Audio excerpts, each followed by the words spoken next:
አብዛኛው ሰው ደም ግፊት እንዳለው አያውቅም። አብዛኛው ሰው እየጀመረ ያለ ስኳር እንዳለው አያውቅም። ባዶ እግር መሄድ አሁን ብዙ ሰው እያደረገ ነው ዶክተር አይደለ? በባዶ እግራችን መሬት ስነካ ሳለ ከመሬቷ ኮንታክት ስናደርግ መሬቷ እንደ ባትሪ ናት ነው። ዳይት የሚባል ነገር ጭራሽ መኖር የለበትም ነው የምለው። አዎ ዳይት መጥፎ ነው። ከእድሜ ጋር ራሱ በተገናኘ አመጋገባችን ከፍተኛ አስተዋጽኦ አለው አይደለ? አመጋገብ ብቻ ሳይሆን እንቅስቃሴያቸው፣ ከሱስ መራቃቸው፣ ለውፍረት ለስኳርም የሚያጋልጥ ጂን እንኳን ቢኖረኝ ከወላጆቹ የወሰድኩት እሱን ጂን እንደተኛ ማስቀረት ይችላል ወይም ማነቃቃት ይችላል። በምን በላይፍ ስታይል በአኗኗር ዘይቤ።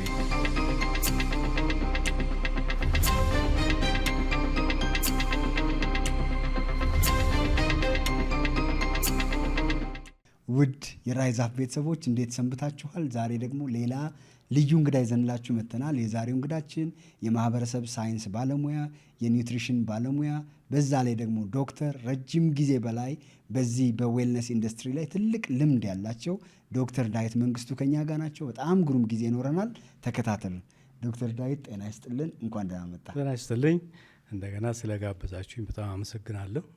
በጣም እናመሰግናለን። ከዚህ በፊት ተነጋግረን እናውቃለን። በጣም ብዙ ሰዎች ወደውታል። አሁንም ደግሞ ይደገምልን ተብለህ ነው እንግዲህ። በደስታ እስኪ ለማያውቁና ለማያዩ ሰዎች እነ ዶክተር ዳዊት ምንድን ነው የሚሰሩት ከሚለው ብንጀምር ጥሩ ነው። እንግዲህ ሻላ ዌልነስ ሴንተር ጀነራል ትሬዲንግ ፒኤልሲ የሚባል ፒኤልሲ አለን። ይሄ ፒኤልሲ ደግሞ የሻላ ሜዲካል ኦፊስ ፕራክቲስ ኦነር ነው፣ ባለቤት ነው። ስለዚህ አትላስ አካባቢ ፕላቲኒየም ፕላዛ 5ኛ ፎቅ ላይ እዛ ይህንን የጤና አገልግሎት እንሰጣለን። እንግዲህ አገልግሎት ስንል ደግሞ ሰፋ ያለ ነው።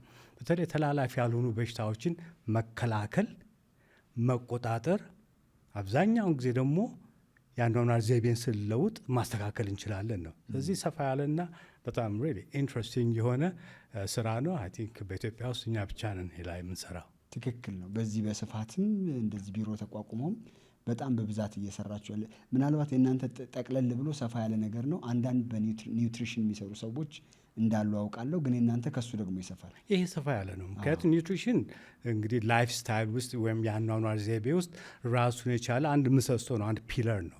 ነገር ግን የአኗኗር ዘይቤ ስንል ደግሞ ከኒውትሪሽን ውጭ ብዙ ነገሮችን የሚያጠቃልል ነው። ስለዚህ እኛ ሁሉን ሰፋ አድርገን ነው የምንመለከተው ነው። ስለዚህ ዋናው ሚስጥር ደግሞ የሆነ ችግር ሲኖር የችግሩ መፍትሄ ለማግኘት ኮዙን ምክንያቱን ማወቅ አለብን አይደለም እንዴ? ስለዚህ በዛ ላይ ያተኮረ ስራ ነው የምትሰሩት። የኮርፖሬት ዌልነስም ደግሞ ሰራላችሁ? ይሄ ደግሞ ከድርጅቶች ጋር ነው የምንሰራው ማለት እና ድርጅቶች ትላልቅ ድርጅቶች ከነሱ ጋር እንሰራለን። ይህ ማለት ወደ እነሱ ሄደን አገልግሎቱን እንሰጣለን ነው። ይህም በጣም ኢንትረስቲንግ የሆነ ነገር ነው። ውጭ ሀገር የተለመደ ነገር ነው የኮርፖሬት ዌልነስ ምንለው። እኛ ሀገር ግን ገና አሁን አት ኢንፋንት ስቴጅ ገና እየጀመረ ነው። ይህ ማለት ለምሳሌ የሆነ ድርጅት አለህ ልበላት እና ድርጅቶች 100 ሰራተኞች አሉ፣ 200 ከዛም በላይ ሊሆን ይችላል። እና የሰራተኞቹን ጤንነት መጠበቅ በጣም ወሳኝ ነገር ነው። አንደኛ የካምፓኒ ፕሮዳክቲቪቲ ይጨምራል። ከስራ የመቅረት አብሰንቲዝም የምንለው ነገር ይቀንሳል። ወይ ደግሞ ታሞ ወደ ስራ መጥተው የሚሰሩት ስራ ደግሞ ፕሮዳክቲቪቲውን ይቀንሳል። ዞሮ ለካምፓኒው ደግሞ ኢንትረስቲንግ ነው። ኢንሹራንስ ካለ ወይም ደግሞ ለሰራተኞች ጤንነት የሚያወጣውን ወጪ ይቀንሳል ማለት ነው፣ ሄልዝ ኬር ኮስት ላይ። ስለዚህ ቨሪ ኢንትረስቲንግ የሆነ ኮንሰፕት ነው እሱ። ግን ሄዳችሁ ምንድን ነው የምታደርጉት? ለምሳሌ ስለ አዌርነሱ ነው የምታደርጉት ወይስ ደግሞ እስኪ ስለሱ ትንሽ ነገር? በመጀመሪያ ጊዜ ግንዛቤ እናስጨብጣለን። ግንዛቤ ማስጨበጥ ወሳኝ ነው። ኖሌጅ ኢዝ ፓወር፣ ማወቅ ኃይል ነው።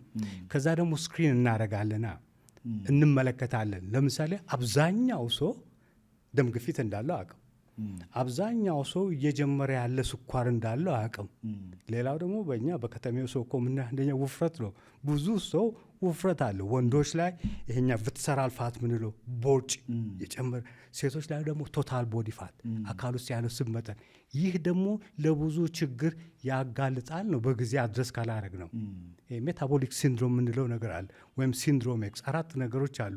በጣም መወፈር፣ ደም ግፊት፣ ስኳርና ኮሌስትሮል አብሮ የሚሄዱ ነገሮች ናቸው። አንዱ ሌላውን ይስባል ነው። ስለዚህ እዛ ሄደን ስክሪን አድርገን የሆነ ነገር አስቀድመን አገኘን ማለት አብዛኛው ጊዜ እናገኛለን። ያን ጊዜ በጊዜ ችግሩን አድረስ እናደርጋለን። ይህ ማለት በሽታውን ተከላከልኩኝ ማለት ነው። ስለዚህ ካምፓኒው ላልተገባ ወጪ፣ ላልተገባ መቅረት እና ደግሞ ፕሮዳክቲቪቲው እንዲጨምር ሊያደርግ ይችላል። 100%። በጣም የሚገርም ነው። በግለሰብ ደረጃ ደግሞ ከዚህ በፊትም አንስተነዋል። እኔ እንኳን ማውቃቸው ሰዎች ብዙዎች አንተ ጋር መጥተው ሸንቀጥ ያለዋል። ስኳር ደግሞ ዲያቤቲክ ነበርን፣ አሁን ግን በምግብ እየተስተካከለልን ነው ያሉ ሰዎች ነበሩ። እና እስኪ ስለሱ እንዴት በምግብ የስኳርን ወይም የዲያቤቲክ የሆነን ነገር እንዴት መቆጣጠር ይቻላል? ከሱ እስኪ ደግሞ እንግዲህ እንዴት ነው፣ አንድ በእንግሊዝኛ የሆነ አባባል አለ፣ the cure is in the cause ይባላል። ስለዚህ የችግሩን ምክንያት አወቅኩኝ ማለት እኮ በሽታውን በትክክል አድረስ አድርጌያለሁ ማለት ነው። ወይም ደግሞ ሌላ ምሳሌ ልጥቀስልህ። ለምሳሌ አሁን እዚህ ቧንቧ አለ ልበል። ቧንቧውን ከፍቼዋለሁ። በቧንቧ ውሃ መሬቱ በውሃ ተጥለቀለቀ። እኔም መሬቱን በወለውል ጥቅም አለው? ጥቅም የለውም። ቧንቧውን መዝጋት አለብኝ። ኮዙን አድረስ ማድረግ አለብኝ ነው። ስለዚህ አንዳንድ ጊዜ አሁን የምናደርገው ነገር ሲምተሙን ብቻ ነው። ወይም ሌላ ምሳሌ ራሴን አመመኝ ይላሉ። ብዙ ጊዜ የምጠቅሰው ምሳሌ ራሴን አመመኝ ብልህ ምን ታደርግልኛለህ? ፓራስታሞል የሆነ ነገር ስትልኝ፣ ነገር ግን እኔ ራሴን ያመመኝ የዚህ መድኃኒት ዴፊሽንሲ እጥረት ስላለኝ አይደለም። ዝም ብሎ ውሃ ጠምቶ ሊሆን ይችላል፣ ወይ ደግሞ አልተኛው ሊሆን ይችላል፣ ወይ ስትረስ ሊሆን ይችላል። ስለዚህ ይሄ ፈንክሽናል ሜዲሲን የምንለው ነው። ዋናውን ኮዝ አድረስ ካረግን አብዛኛው ጊዜ ነገሩን እናስተካክላለን ነው። ለምሳሌ ስለ ውፍረት አወርተናል አይደለም? ያ ውፍረት እንዴት መጣ፣ በምን መጣ? ብዙ ጊዜ የሚባለው ግን እናቴም አባቴም ወፍራም ስለነበሩ እኔ ምንም እድል የለኝም እወፍራለሁ፣ የእናቴ ቀሚስ አደናቀፈኝ። ይህን ነገር እየተውነው ነው። ኤፒጄኔቲክስ የምንለው ሳይንስ አለ። የአኗኗር ዘይቤያችን ላይፍ ስታይላችን ለውፍረት ለስኳርም የሚያጋልጥ ጂን እንኳን ቢኖረኝ ከወላጆቹ የወሰድኩት እሱን ጂን እንደተኛ ማስቀረት ይችላል ወይም ማነቃቃት ይችላል። በምን? በላይፍ ስታይል፣ በአኗኗር ዘይቤ። ስለዚህ ስኳር ያላቸው ሰዎች ሲመጡ በመጀመሪያ ስኳሩ ለምን መጣ ነው። ታይፕ 2 ነው አብዛኛው የአዋቂዎች አደልት ኦንሰት ምንለው። እሱ ደግሞ እናውቃለን ፉድ ቦርን ዲዚዝ ነው። ምክንያቱም ከአካል ውስጥ ካለ ስብ ጋር የተያያዘ ነገር ነው። ስለዚህ ስቡን አድረስ ሳደርግ ያ ስኳሩን አድረስ አደረኩ ማለት ነው። ስለዚህ ሁሉ ነገር እየተስተካከለ ቦታውን እየያዘ ይመጣል። ስብን ግን ምንድን ነው የሚያመጣው ዶክተር? ስብ እንግዲህ ደግሞ ስለ ውፍረት ነው የምናወራ አይደል? አብዛኛው ጊዜ እኮ የምንለው ምንድነው ወፈር የምንለው ስኬል አለ ቤታችን ውስጥ፣ ወይም ስኬል ላይ እንቆምና ክብደታችን ጨመረ እንላለን። ነገር ግን እሱንም ብሬክ ዳውን ማድረግ አለብን። ስለ ውፍረት ስናወራ በአንደኛ ደረጃ ስለ ስብ ነው። ኤክሰስ የሆነ ትርፍ የሆነ አካል ውስጥ የተከማቸ ስብ የቶታል ቦዲ ፋት ምንለው፣ ወይም ደግሞ እዚህ ሆድ ዕቃ ውስጥ የውስጥ ኦርጋኖቹን ጉበት፣ ኩላሊት፣ ቆሽት እነሱን የሚሸፍነው ስብ ቪስሰራል ፋት ወይም ኢንትራ አብዶሚናል ፋት ምንለው ነው። ብዙ ጊዜ አንዳንድ ጊዜ ደግሞ እሱን ሁሉ አይተን ትክክል ሲሆን ብዙ ሴቶች የሚሉ ነገር አለ። እንደዚህ ውስጥ ያለው ስብ ቪስሰራል ፋታችሁ ኦኬ ነው ስላቸው እንደዚህ ይዛሉ፣ እንደዚህ ያሳዩኛል። ችኛ ደግሞ ከሆድ ቆዳ ስር ያለች ሰብኩቴኒየስ ፋት ምንላት ናት። እሷም አብዛኛውን ጊዜ ጀስት የኮዝሜቲክ ነገር ነው። ግን ሴቶች ወደ ሜኖፖዝ ሲደርሱ ደግሞ እንደዚህ አይነት ሰብኩቴኒየስ ከሆድ ቆዳ ስር ያለ ፋት ጉዳት እያመጣ ይመጣል እንላለን። ስለዚህ ውፍረት ስንል ስለ ስብ ነው ማውራት ያለብን። ዊ ቲንክ ኦፍ ፋት ሎስ ኖት ዌይት ሎስ ምንለው። ለምሳሌ የስፖርተኛ ነኝ ልበልህ። ስፖርተኛ ነኝ፣ ጡንቻ አለኝ፣ መስል አለኝ።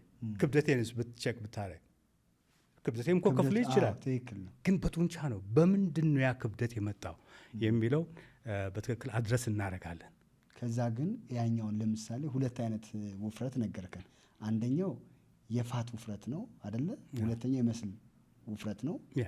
አሁን የፋት የሆነው ወይም በውስጥ በኩል ሰውነታችንን ጉበታችን ይዞ ያለውን ፋት እንዴት መቀነስ ይቻላል? እሱ ነው መሰለኝ ለበሽታ የሚያጋልጠው። ለበሽታ የሚያጋልጠን እሱ ነው። ቅድም እንዳልኩ ሲንድሮም ኤክስ ሜታቦሊክ ሲንድሮም የምንለው ውስጥ አንደኛው ኤክሰስ ፋት ነው። ቶታል ቦዲ ፋት አካል ውስጥ ያለው ስብ መጠን ሆድ ዕቃ ውስጥ ያለው እሱም እንግዲህ ያኗኗር ዘይቤን አይደለም። ቅድም እንዳልኩ አንዳንድ ጊዜ በቤተሰብ ደረጃ እንኳን ስናየው በጣም ወፋፍራም አባትና እናት ከሆኑ ወይም ደግሞ አንዱ ልጆችም አብዛኛው እየወፈሩ ይመጣሉ። በዛን ኬዝ እኮ እንዳው ያንን ጂን ወስደዋል ከማለት አኗኗር ዘይቤያቸው አንድ አይነት ነገር ነው ማለቱ ይቀላል። አኗኗሩ ነው አንድ አይነት የሚያደርጋቸው እንጂ ጂኑ ብቻ ላይሆን ይችላል። እስኪ ስለ ኤፒጄኔቲክስ አሁን ብዙ ሰው እንደ ኤክስኪውዝ ምን ያነሳል? አይ አባቴም ዲያቤቲክ ነው፣ እናቴም ደም ግፊት አለባት፣ ስለዚህ በዛ ምክንያት ብሎ ኤክስፔክት ያደርጋል እና እሱ መምጣት ግዴታ እንዳልሆነ በምን ታስረዳለህ? ኤፒጄኔቲክስ ምንለው ኢንትረስቲንግ የሆነ የምርምር እንትን ነው ወይም ሳይንስ ክፍል ነው። ይህ ማለት ምንድን ነው? ኢንቫይሮንሜንቱ ነው ወሳኝ ነው። ለምሳሌ እኔ ከእናቴ የወሰድኩት እናቴ ስኳር አለባት ልበል። እኔ ለስኳር የሚያጋልጥ ከእናቴ የወሰድኩት እንትን ቢኖር ጂን ቢኖር ወይም ደግሞ በዘር ውርስ ያንን ጂን እንደተኛ ማስቀረት እችላለሁ ወይም ማነቃቃት እችላለሁ። ይህን የማደርገው በአኗኗር ዘይቤ ነው። አኗኗር ዘይቤ ስንል እንግዲህ በኋላ በሰፊው እናወራለን። የአመጋገብ ስርዓቴ እንዴት ነው? እንቅስቃሴ፣ የአካል ብቃት መርሃ ግብር አለኝ ወይ? የእንቅልፍ ስርዓቴ፣ የስትረስ የውጥረት ለበሌ፣ ሁሉን ነገር ነው የምንመለከተው ማለት ነው። ስለዚህ ዩር ጂንስ አር ኖት ዩር ፌት የሚባል ነገር አለ። እድል ፈንታችን ጂን አይደለም ነው፣ ኢንቫይሮንሜንቱ ነው። ለአካል ለሴሎች ትክክለኛውን ኢንቫይሮንሜንት ከፈጠርኩኝ ሄልዚ የሆነ ያንን ጂን እንደተኛ ማስቀረት ይችላሉ ማለት ነው። ይህ ደግሞ መልካም ዜና ነው። በጣም የሚገርም ነው። ባለፈው ስደውልህ ዶክተር 2 ሰዓት ተኩል ወይ 2 ሰዓት አካባቢ ነውና እኔ ወደ ቤት እየገባው ነበር። አንተ ደግሞ ተኝተህ ነው። እንደዛ ቶሎ ነው የምተኛው? አልቀሰቀስከኝም ግን ያለ ገና ዝግጅት ላይ ነበር። እና ምንድን ነው እንቅልፍም ወሳኝ ነገር ነው አይደለም እንዴ? ቨሪ ኢንትረስቲንግ የሆነ ነገር ጠቅላላ ሆል ኮስሞስ ምንለው ሆል ዩኒቨርስ ፈጣሪ የፈጠረው እንትን ሁሉ በስነ ስርዓት ነው የሚሄደው። የራሱ ሪትም ጠብቆ ነው የሚሄደው አይደል? ልባችንም በሪትም ነው፣ አካላችን በሪትም ነው የሚሰራው። ይሄኛው ሲርኬዲየን ሪትም የምንለው ነገር አለ፣ ወይም ደግሞ ክሮኖ ባዮሎጂ። የሲርኬዲየን ሪትም ማለት 24 ሰዓት አካላችን የሚሰራበት ሪትም አለው፣ ህግ አለ፣ የሚተዳደርበት ስርዓት አለ። ልክ እንደ መላው ኮስሞስ ማለት ነው አይደለም እንዴ? አሁን ያንን ሪትም አቃወስን ማለት የተፈጥሮን የጤና ህግ አቃወስን ማለት ነው። ልክ እንደ ሎ ኦፍ ግራቪቲ የመሬት የስበት ህግ አለ። ወደ ላይ ሞረውረው ነገር ተመልሶ ይመጣል። ይሄኛውም ልክ የጤና ህግም ልክ የተፈጥሮ ህግ ነው። ስለዚህ እንቅልፍን በሚመለከት ብዙ ጊዜ በተለያዩ መገናኛ ብዙሃንም ጠቅሰው ነው። ቢዩቲፉል የሆነ ፒክቸር ነው። ፀሐይዋ ስትጠልቅ ሳለ እየጨለመ ሲመጣ ፈጣሪ ደግሞ ተኙ እያለን ነው። ተኙ እያለን እኛ ግን አብዛኛው ጊዜ ምንድነው የምናደርገው? ወይ እንበላለን፣ ወይ ጂም እንገባለን፣ ወይ ደግሞ ቲቪ እናያለን። ያንን ሪትም እያዛባን ነው። ይሄኛው ሪትም ደግሞ ከፊዚዮሎጂ አንጻር ደግሞ ልንገር፣ ከፊዚዮሎጂ አንጻር ልክ ምሽቱ 2-3 ሰዓት ላይ የሆነች ግላንድ አለች ብሬናችን ውስጥ ከኋላ ሰንተር ላይ ነው ፈጣሪ ያስቀመጣል። ፓይኒል ግላንድ ትባላለች ወይም ሰርድ አይ የሚሉት ነው። እና ያቺ ግላንድ ሲጨልም ነው የሆኑ ሆርሞኖች ማውጣት ትጀምራለች። በተለይ 4 ሆርሞን ናቸው። አንደኛው ሜላቶኒን ነው፣ የእንቅልፍ ሆርሞን ምንለው።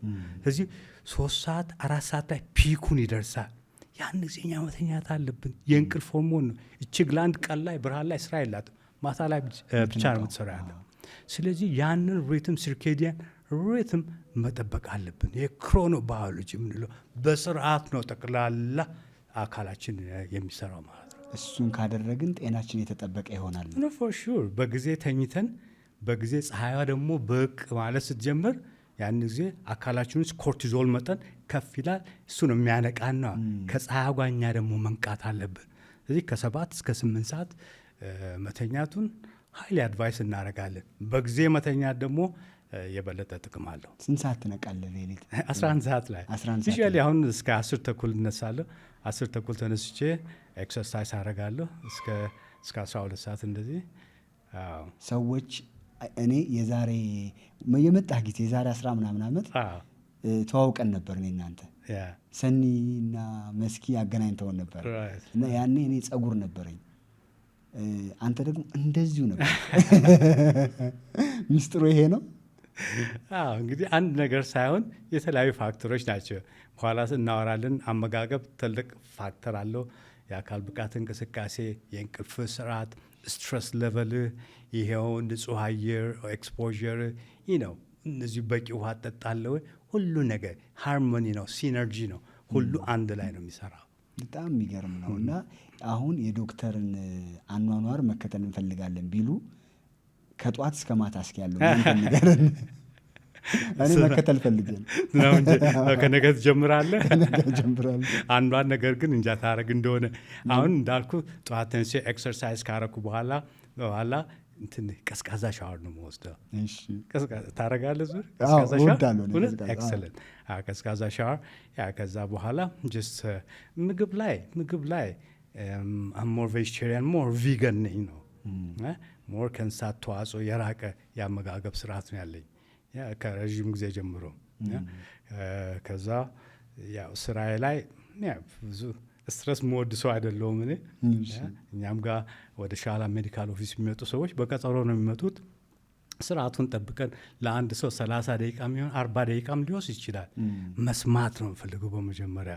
ስለዚህ ያለ ምንም ውጥረት ነው የምንሰራ ያለ ያ አንድ ቀንም ብትመለከቱ የሚመጡ ሰዎች የፈጠርነው ኢንቫይሮንሜንትም ራሱ የሚያረጋጋ ነው። ቢሮ ውስጥ ወይም ክሊኒክ ውስጥ ያሉት ነገሮች በሙሉ የምታያቸው የሚያረጋጉ ናቸው። ከዛ በኋላ እራት ላይ ብዙ ጊዜ ስኪፕ አረጋለሁ። እራት ብዙ አልበላም። ከበላውም በጣም በጊዜ ነው የምበላው። ስለዚህ 2 ሚል በቀን የበለጠ የምመክረውና ማበረታታው ነገር ስንት ሰዓትና ስንት ሰዓት ይሆን?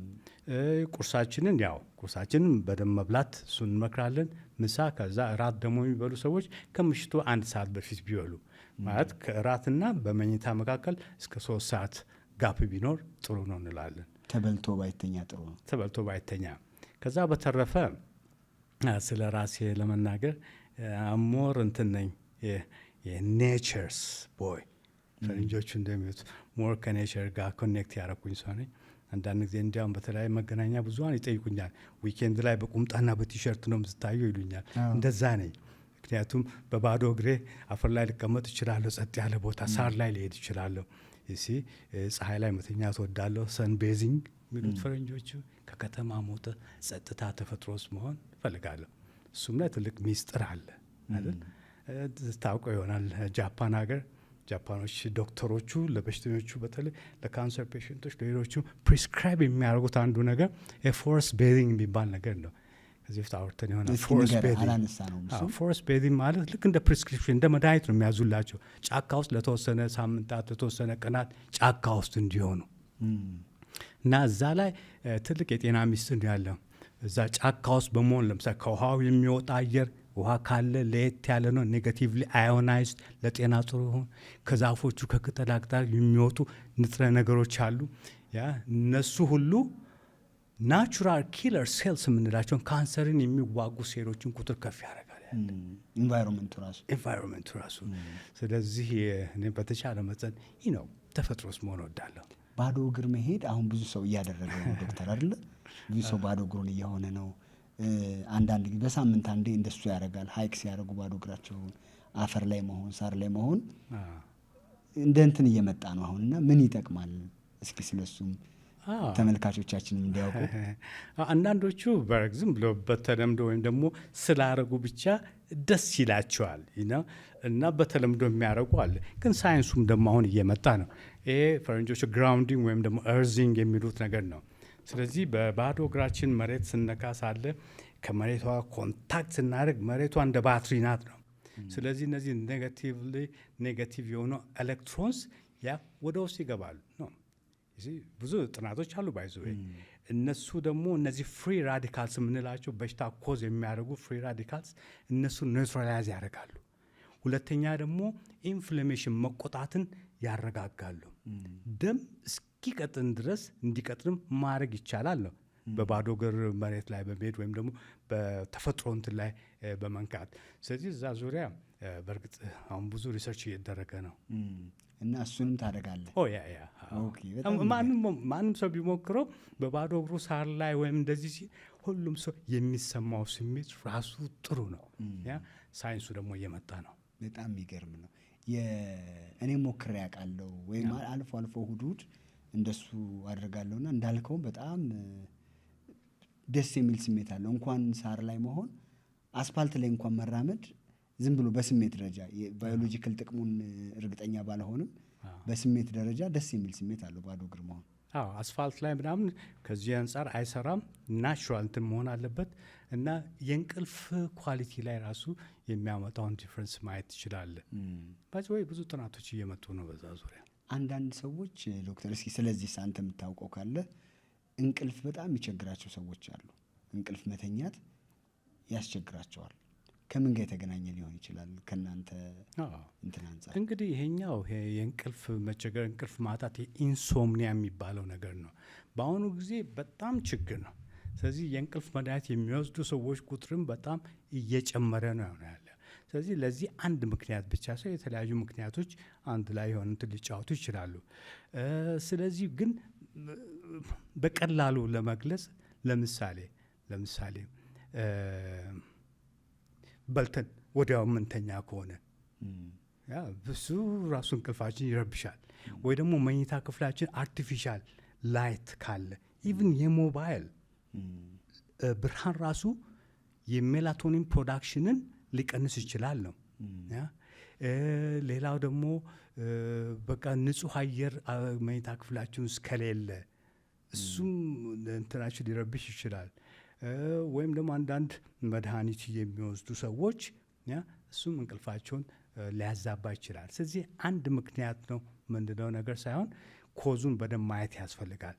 ውጥረት ስትረስ ምንለው እሱም ራሱ ይሄ እንዳልኩ የኮርቲዞል መጠን በጣም ከፍ ካለ የስትረስ ሆርሞን እሱም ሊረብሽ ይችላል። ስለዚህ የተለያዩ ምክንያቶች ይኖራሉ።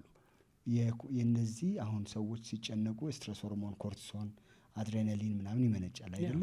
እነሱን በምን ማረጋጋት ማውረድ የሚቻልበት መንገድ አለ? መረጋጋት ማለት ምንድን ነው? እነዚህ ስትረስ ሆርሞንስ ምንላቸው ለምሳሌ አንደኛ ለውፍረትም የሚያጋልጡ ናቸው ነው። ዳይሬክትሊ ኢንዳይሬክትሊ። ለምሳሌ ዳይሬክትሊ እንዴት? ምክንያቱም ስትረስ ሆርሞን ኮርቲዞል፣ አድሬናሊን ይጠቅሳል። ደማችን ውስጥ ከፍ ባለ ቁጥር ፋት ሜታቦሊዝም ላይ ኢምፓክት አለው። ስለዚህ ፋት በርን የማድረግ ችሎታው አካል ይቀንሳል ያለ ነው። እሱ ብቻ አይደለም፣ እየወፈርን ከመጣንሳ ከዛ በኋላ ወጥተን እንቅስቃሴ ማድረግ ሁሉ ያስጠላናል፣ ያሰንፍናል። ቁጭ አሜሪካኖች እንደሚሉት ካውች ፖቴቶይዝም ይሉታል። ቁጭ እንዳለ ከዛ እንደገና ዌስት ላይናችን እየሰፋ ይመጣል። እሱሳ ወደ ምን ይመራል? እንደገና ወደ ክሊኒካል ዲፕሬሽን ሊያስገባን ይችላል፣ ማንወጣ ማንንቀሳቀስ ከሆነ። እዚህ ሁሉ ነገሮች የተያያዙ ናቸው።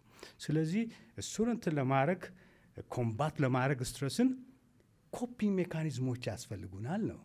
ኮፒንግ ሜካኒዝም በአንደኛ ደረጃ ምንም ማየት ተወዳዳሪ የማገኝለት ኮፒንግ ሜካኒዝም ምንድን ነው? አሁንም ተፈጥሮ ውስጥ መሆን ነው። ጸጥታ ውስጥ አይደለም፣ ውሃ ዳር ጫካ ውስጥ ነው ጸጥታ ውስጥ መሆን። እሱ ራሱ ያረጋገናል። ብለድ ፕሬሸራችን ሁሉ ሲወርድ እናያለን በእንደዚህ አይነት መንገድ። ሌላው ደግሞ አንዳንድ ሰዎች ጸሎት ማድረግ ይወዳሉ፣ ወይም ደግሞ መንፈሳዊ መጽሐፍት ማንበብ ይወዳሉ። ዛስ ፋይን፣ እነሱም ነገሮች ጥሩ ናቸው። ጥሩ ሙዚቃ መስማት የሚፈልጉ አሉ። በተለይ ደግሞ ከሙዚቃ ሀይሊ አድቫይስ የምናደርገው ለምሳሌ ሞዛርት ኤፌክት የሚባል ነገር አለ። የነ ሞዛርት የነ ቤትሆቨን ምናምን ቻይኮቭስኪ፣ እነዚህ አይነት ክላሲካል እንትኖች ደግሞ ጠቅላላ ያረጋጉናል። በዛም ዙሪያ ስለ ሞዛርት ኤፌክት ብዙ ጥናቶች አሉ። ሙዚቃ የሚጫወተው ኢምፓክትም ትልቅ ነው፣ ግን የሙዚቃ አይነት ወሳኝ ነው ማለት ነው። ስለዚህ እነዚህ አይነት ነገሮች የሞዛርት ኢፌክት ማለት ነው ጥናቶች አሉ። ማለት የሞዛርትን ሙዚቃ በምንሰማበት ጊዜ ሲምፎኒ ወይም እንደዚህ ክላሲካል እንትኖች ብለድ ፕሬሸራችንን ሬጉሌት የማድረግ ችሎታ አለው፣ ያረጋጋናል ማለት ነው። ረጋ ያሉ ሙዚቃዎች አይነት የሞዛርት አይነት ረጋ ያሉ ሙዚቃዎች ስለዚህ የሞዛርት ኤፌክት የሚባል ስም የሚገርም ነው። እስኪ በአንተ ሙያ ውስጥ የበሽታዎች ሁሉ መሰረት የሚባለው ነገር ምንድን ነው? ወል አገይን ብዙ ጊዜ የተለያዩ ሚዲያዎች ላይ የምጠቅሰው ነገር ስለ ውፍረት ስታወራ በተለይ ውፍረት የበሽታዎች ሁሉ እናት ናት ነው የምለው። ኦቤሲቲ ኢዝ ዘ ማዘር ኦፍ ኦል ዲዚዝ። ምክንያቱም ለሁሉ በሽታ መንገድ ትከፍታለች ነው ውፍረት። ሲሪየስ መሆን አለብን ውፍረት። ለአንዳንድ ሰዎች እንዲያውም መንገድ ላይ ሲያገኙ ሚዲያ ላይ ሪላክስ ታደርጋለህ እና ስለ ውፍረት ስትናገር እንደ ቆጣ ትላለህ ይሉኛል ያለ። ምክንያቱም እንደ ሲሪየስ ማየት አለብን ውፍረትን ነው። በተለይ ወንዶች ላይ ቦርጭ የምንለው ነገር ቪስሰራል ፋት፣ ሴቶች ላይ ቶታል ቦዲ ፋት ከ5 ከ6 ሴት ከ5 ከ6 ወንድ አንደኛው ለካንሰር የሚጋለጠው ኤክሰስ ፋት ስላለው ነው። አይደለም ሴቶች ላይ ብሬስት ካንሰር ወይም ደግሞ ኦቫሪየን እንደዚህ ኤንዶሜትሪያል ካንሰር ላይ፣ ወንዶች ላይ የወንድ ዘር እጢ ካንሰር፣ ኮለን ካንሰር ያ እንደዚህ አይነት ነገሮች ላይ ውፍረት የሚያመጣው እንትን ኢምፓክትም ከፍ ያለ ነው። ስለዚህ ውፍረት ላይ ያው ሪሊ ሲሪየስ መሆን አለብን ነው። ሌላው በጠቅላላ ለበሽታዎች በተለይ ተላላፊ ላልሆኑ በሽታዎች ለምንላቸው እንደ ልብ በሽታ፣ ካንሰር፣ ስኳር፣ ደም ግፊት፣ ውፍረት የመሳሰሉት የሚያጋልጠው አንደኛ ሌላው አመጋገባችን ነው። የአመጋገብ ስርዓታችን ነው። እናንተ ጋር መጥተው ሽንቅጥ ያሉ ሰዎች ያውቃለሁ ዶክተር። አሁን የወፈሩ ሰዎች ይሄኛውን ብዙ ሰው እንደሚያየው እርግጠኛ ነኝ። የወፈሩ ሰዎች እናንተ ጋር ቢመጡ ምንድን ነው የሚጠበቅባቸው ለመቀነስ? ማለት ፈቃደኛ ሆነው በደስታ ከኛ ጋር ፕሮግራሙ እንዲከታተሉ ነው የምፈልገው። ምክንያቱም አሁን የእኛም ፕሮግራም ሰዎች የሚወዱት ለምንድን ነው? አንደኛ ኢትስ ኖት አባውት ዳየቲንግ፣ ስለ ዳየት አይደለም። ዳየት የሚባል ነገር ጭራሽ መኖር የለበትም ነው የምለው። አዎ ዳየት ማመጥፎ ነው። ምክንያቱም ለምሳሌ የሆነ ነገር አንተ ቀንሳለሁ ብለህ መጣህ እኔ ጋር፣ እሺ አሁን ደህና ነህ ቅድም ስነግርህ ነበር ጥሩ ነው ያለው እና አሁን እችን ነው የምትበላው ዛሬ እችን በግራም እንደዚህ አድርጌ እንደዚህ ብሰጥህ አንደኛ እችስ ትልቅ ችግር የፈጠርኩብህ ነው። አንደኛ አእምሮ እየተቀበለው አይደለም። እችን ብላ እያልኩ ማይንድ ቦዲ ኮኔክሽን አለ። እኛ እኮ መንፈሳዊ ፍጡራን ነን አይደለም። ማይንድ ካልተቀበለው አንድ ነገር ኮንትራፕሮዳክቲቭ ይሆናል ነው አንደኛ እሱ። ሁለተኛ ደግሞ አካል የሚያስፈልገውን ንጥረ ነገር እያገኘ አይደለም ነው። እኛ ጋር የሚመጡ ሰዎች እኮ ለውፍረት ስለ ውፍረት እያወራ ነው። ፖርሽን ኮንትሮል እንኳ የለንም። ዳርዚ ጠይቁኛል እንዴ እስከምጠግብ በልቼ እንዴት ቀንሳለሁ ይልኛል። ዛት ሲክሬት እስከሚጠግቡ መብላት ፈልጋለሁ። የሚበሉት ግን ትክክለኛውን ነገር ነው። ኢትስ አባውት አወር ፉድ ቾይስስ። በምንሰጣቸው ፕሮግራም እንዲያውም ቶሎ ይጠግባሉ። ምክንያቱም ፋይበር ያለው ምግብ ነው። ካሎሪ ዴንስ ሳይሆን ኒውትረንት ዴንስ ነው ማለት ነው። እስከሚጠግቡ በልተው ትክክለኛውን በልተው ቆዳቸው እንትን ሳይል ጭማደር ምን ሳይል አእምሮባቸው እስከ መጨረሻ ከሄዱ ይቀንሳሉ ስንል ምን ማለታችን ነው? መጀመሪያ ላይ ቤዝ ላይን ቼክ እናደርጋለና አሁን እኮ ብትመጣ አንተ የሆነች መሽላ ቼክ እናደርጋ አካል ውስጥ ያለው የስብ መጠን ጠቅላላ ስንት ነው? ቦርጭሳ ውስጥ ያለው የቪስሰራል ፋት እንዴት ነው? ጡንቻ እንዴት ነው? ሁሉን ነገር ካየም በኋላ ነው ፕሮግራም ውስጥ የምናስገባ። ይህ ብቻ አይደለም። ቅድም እንዳልኩት ከውፍረት ጋር የሚሄዱ ነገሮች አሉ አይደል? ስኳር፣ ደም ግፊት፣ ኮሌስትሮል። ስለዚህ ላቦራቶሪም እንመለከታለን። ላቦራቶሪም ተመልክተን ምናልባት ኮሌስትሮል ቦርደር ላይን ከፍ ብሎ ይሆናል። ፕሪ ዳያቤቲስ የምንለው አሁን በጣም ብዙ እያየ ነው ያለ ነው። ከ4 ሰው አንዱ ስኳር እያሳየ ነው በአሁኑ ጊዜ። ይህን ያህል ችግር እየሆነ ነው። ስለዚህ እሱን ሁሉ አወቅን ማለት በፕሮግራም ውስጥ ሁሉን ነገር አድረስ እናደርጋለን ጤነኛ በሆነ መንገድ። እዚህ ላይ የሆነ ሚስጥር ልንገር። ፈውስ የምንለው ነገር ቀላል ነገር ነው። ከተፈጥሮ መማር እንችላለን። እንስሳት ሲታመሙ የዱር እንስሳት እንዴት ራሳቸውን እንደሚያክሙ እናውቃለን። የአኒማል ሰልፍ ሜዲኬሽን የምንለው ነው። አካል የሚፈልገው ምንድነው? ትክክለኛውን ኢንቫይሮንሜንት ፍጠርለት ነው። የሚያስፈልገውን ነገር ስጠው፣ የሚያስፈልገውን እረፍት ስጠው። ሁሉን ነገር አካል ተአምር ነው የሚሰራው ነው። ፈጣሪ እንደዛ ነው ያደረገው። ይሄኛው ለማንኛውም ሰው የተመቻቸ ነገር ነው። ስለዚህ ያንን ኢንቫይሮንሜንት ክሬት እናደርጋለን። ስለዚህ አሁንም ስለ ውፍረት ነው ምና ስለዚህ በምግብ ብቻ ሳይሆን ኤክሰርሳይዝ ሬጂመንት እሱንም እኛ አድቫይስ እናደርጋቸዋለን። ስለዚህ በጣም ወፍራም ሰው መጥቶ እኔ ጋ አሁን ጂም ሄደ ሄቪ ዌይት አንሳ አልለውም፣ ወይም ደግሞ ጆግ አርግ አላለም። ምክንያቱም ወገቡም እንትንም ጉልበቱም ወገቡ ወደ ጫና አለበት። ስለዚህ ቀስ በቀስ እንትኑን ሬዲዩስ እያደረግን ቀስ በቀስ ነው ቢልድ አፕ የምናደርገው ማለት ነው። እንቅልፍ ስርዓታቸውን እንዲጠብቁ እንፈልጋለን። አንተ እኮ ቤስት የሆነ ምግብ በልተህልኝ ቤስት እንቅስቃሴ አድርግህልኝ፣ ነገር ግን ሌሊቱ 9 ሰዓት ነው ምተኛው ብትለኝ ወይም 2 ሰዓት ነው ምተኛው ብትለኝ ብዙ ነገር እያፈረስክ ነው። ያንን ሪትም ቅድም ያልነው ሲርኬዲያን ሪትም። ስለዚህ ውሃም ወሳኝ ነው። ያን ባላንስ ስንፈጥርለት አካል የማይችለው ነገር የለም። የሚገርም ነው። የሚገርም ነው። የሰዎች ከስንት ዓመታቸው ጀምሮ እናንተ ጋር ቢመጡ ወይም ደግሞ ሰው የግድ መወፈር አለበት እናንተ ጋር ለመምጣት ወይስ? እስኪ ስለሱ ነገር የውፍረት ለምሳሌ አሁን ስታቲስቲክሱን ብንመለከት እኛ ጋር ከሚመጡ 20-25% የሚሆኑቱ ናቸው ለውፍረት ብለው የሚመጡ። አሁን ለመቀነስ ብለው የሚመጡ ማለት ነው። ለመቀነስ ብቻ አይደለም ለመጨመር ብሎ የሚመጡም አሉ። በጣም ጥቂት ቢሆኑ ለመጨመር። አሁን ግን ለመቀን እንዴት ነው ማስጨምራቸው? እንዴት ይመስላል? ለመጨመር አንደርዌት የሆነ ሰው መጣ ልበል፣ እንዴት ላስጨምረው? የሚገመተው አሁን ዝም ብዬ ስገምት በጣም እንዲበላ ማድረግ ነው። ምን እንዲበላ?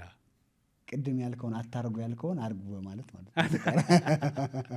ይህ ማለት እኮ አሁን አንደርዌት የሆነ ሰው ቢመጣ አንደርዌት ነው እሱን ምናየው ቦዲ ማስ ኢንዴክሱ ከ18.5 በታች ከሆነ አንድ ግለሰብ አንደርዌት ነው። እሱን ግለሰብ ጀንክ በሆነ መንገድ ማስጨመር ይችላለሁ። ለምሳሌ ቀኑን ሙሉ ይሄ ማክዶናልድስ ወይም ውጭ ሀገር ነው እሱ ጀንክ ነገር እንዲበላ ፍሬንች ፍራይስ ሁሉን ነገር ያልልኝ ይመጣል። ግን ዋት አም አይ ዱዊንግ? ትክክል ነገር እያደረኩ ነው። አት ሴም ታይም እኮ ኮሌስትሮል ለቨሉን እየጨመርኩኝ ለስኳር በሽታ እያጋለጥኩት ነው። ስለዚህ ኮንሰፕታችን ምንድን ነው? አሁንም የተፈጥሮ ኮንሰፕት ነው። ተፈጥሮ ውስጥ ያለው ኮንሰፕት ምንድን ነው? ቅድም እንዳልኩ አካል የሚያስፈልገውን ነገር ስጠው፣ ከፍ ያለውን ዝቅ ያደርግልሃል፣ ዝቅ ያለውን ከፍ ያደርግልሃል። ባለፈው እንደ ምሳሌ ልንገርህና አንድ ሰው እኛ ጋር መጥም ረዘም ያሉ ሰውዬ ናቸው ወደ 1.80 ሜትር እንደዚህ እና ክብደታቸውን ስንመለከት he was underweight 17 ነጥብ ምናምን ነበር ቦዲ ማስ ኢንዴክሳቸው። ክብደታቸው ወደ 50 ምናምን ውስጥ ነው። ባይ ዴፊኒሽን አንደርዌት ናቸው። እንዴት ላስጨምራቸው? እንዲጨምሩ ነው የመጡት። ያረግነው ነገር ምንድነው? ትክክለኛውን ምግብ ሰጠናቸው። አካል የሚፈልገውን ማክሮ ኒውትረንት ስንላቸው ፕሮቴይን፣ ካርብ አለ፣ ፋት አለ ጤነኞቹን። ከዛ ደግሞ ማይክሮ ኒውትረንትስ ምንላቸው ቫይታሚንስ፣ ሚነራልስ፣ እነዚህ ትንሽ ኤንዛይም ያለ እሱን ነው የሰጠናቸው። ለመቀነስ የምጠቀምበትን ስትራቴጂ ለማስጨመርም እሱን ነው የተጠቀምኩት። እንዴት ሊሰራ ይችላል? እስኪ ዛትስ ሃው ኢት ወርክስ። በየ2 ሳምንቱ 2 ኪሎ ይጨምሩ ሊመጥ ሰውየው በአጭር ጊዜ ውስጥ 1 ወር ተኩል ባልመጣ ጊዜ ውስጥ ቦዲ ማስ ኢንዴክሳቸው ወደ 20 መጣ ነው ያለ። ይሄኛው እዚህ ላይ ተአምሩን የሚሰራው ማን ነው? አካል። አካል የሚያስፈልገውን ስጠው፣ ስራ ይሰራልኛል። ኢንቫይሮንመንቱን ነው የምታመቻቹት እንጂ ሌላውን ራሱ አካል ይሰራዋል። አካል ይሰራል። ኢንቫይሮንመንቱን ስንል ከምግብ አንጻር ደግሞ ምንድን ነው ሴሎቻችን የሚያስፈልጋቸውን ነገሮች ነው የምንሰጠው ነው። አሁን እኮ በሽታን ብዙ ስም ሰጠ ነው እንጂ በሽታ ሲምፕሊፋይ ስናደርግ አንድ በሽታ ነው። 2 ኮዝ ነው ያለው።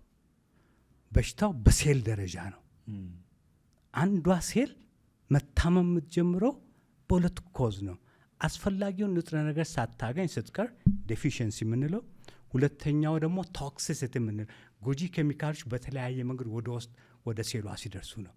ሁለቱም ኮሬክት አረኩኝ ማለት ፈውስ መንገድ ላይ ነው ማለት። ስለዚህ እየቆዩ ሲመጡ ምናልባት ኩላሊት ሆነ ልንል እንችላለን፣ ጉበት ሆነ ልንል እንችላለን እንጂ አት ቤዝ ሌቭል ወይ የቶክሲሲቲ ነው ወይም ደግሞ ዴፊሽንሲ ነው።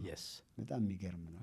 ስለዚህ ነው እኮ ይሄ ለምሳሌ ቫይረስ ወይም ባክቴሪያ ምናምን የምንለው እነ ፓስቸር ያኔ ሲከራከሩ የነበሩበት እኮ ነው አይደለም እንዴ? የጀርም ቲዮሪ የምንለው ነገር ግን ሌላ አንድ የታወቀ ሳይንቲስት ነበር ቢካምፕ ምናምን የሚባል እሱ ደግሞ ኦፖዚት ነበር የፓስተር። ምክንያቱም ኢትስ አባውት ዘ ቴሬን አለ እሱ ያኛው ፓስተር ስለ ባክቴሪያው ቫይረሱ ነው እንትን የሚለን ስል ያኛው ደግሞ ኢትስ አባውት ዘ ቴሬን ስለ አካል ነው። አንድ ቤት ቁጭ ብለን አንድ ቫይረስ ቢኖር አንተ ላይዝ ይችላል፣ ሊይዘኝ ይችላል። አካል እንዴት ነው የጠበቅከው ነው። የሚገርም ነው። እስኪ ወደ ኋላ ልመልስህና ቅድም ምናልከን ሰዎች እንዲወፍሩ በፈለኩበት መንገድ ነው እንዲከሱ ማድረገው ነው አይደለ? ወይም ደግሞ በሚከሱበት መንገድ ነው ማወፍራቸው።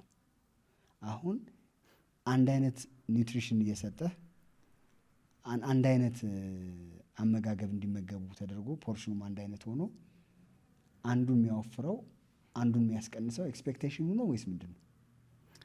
ኤክስፔክቴሽን ማለት የማይንዱ ነገር ነው እዚህ ጋር የሚመጣው ወይስ ምንድን ነው? እስኪ በደንብ ግለጽልኝ። ፕላሲቦ ኤፌክት ምናምን ነው። ኢስናት ፕላሲቦ ኤፌክት በብዙ በሽታ ላይ እንትን እንደሚሰራ እናውቃለን። ነገር ግን በዚህ ኬዝ ግን ምንድን ነው አካል የሚያስፈልገውን ንጥረ ነገር እያገኘ ሴሎች ደስ እያላቸው ነው። ሴሎች የሚያስፈልጋቸውን ነገር ስትሰጣቸው ደስ ይላቸዋል። ደስ ሲላቸው ባይ ዘ ዌይ ሴሎቻችን ልኩ ሜሞሪ አላቸው።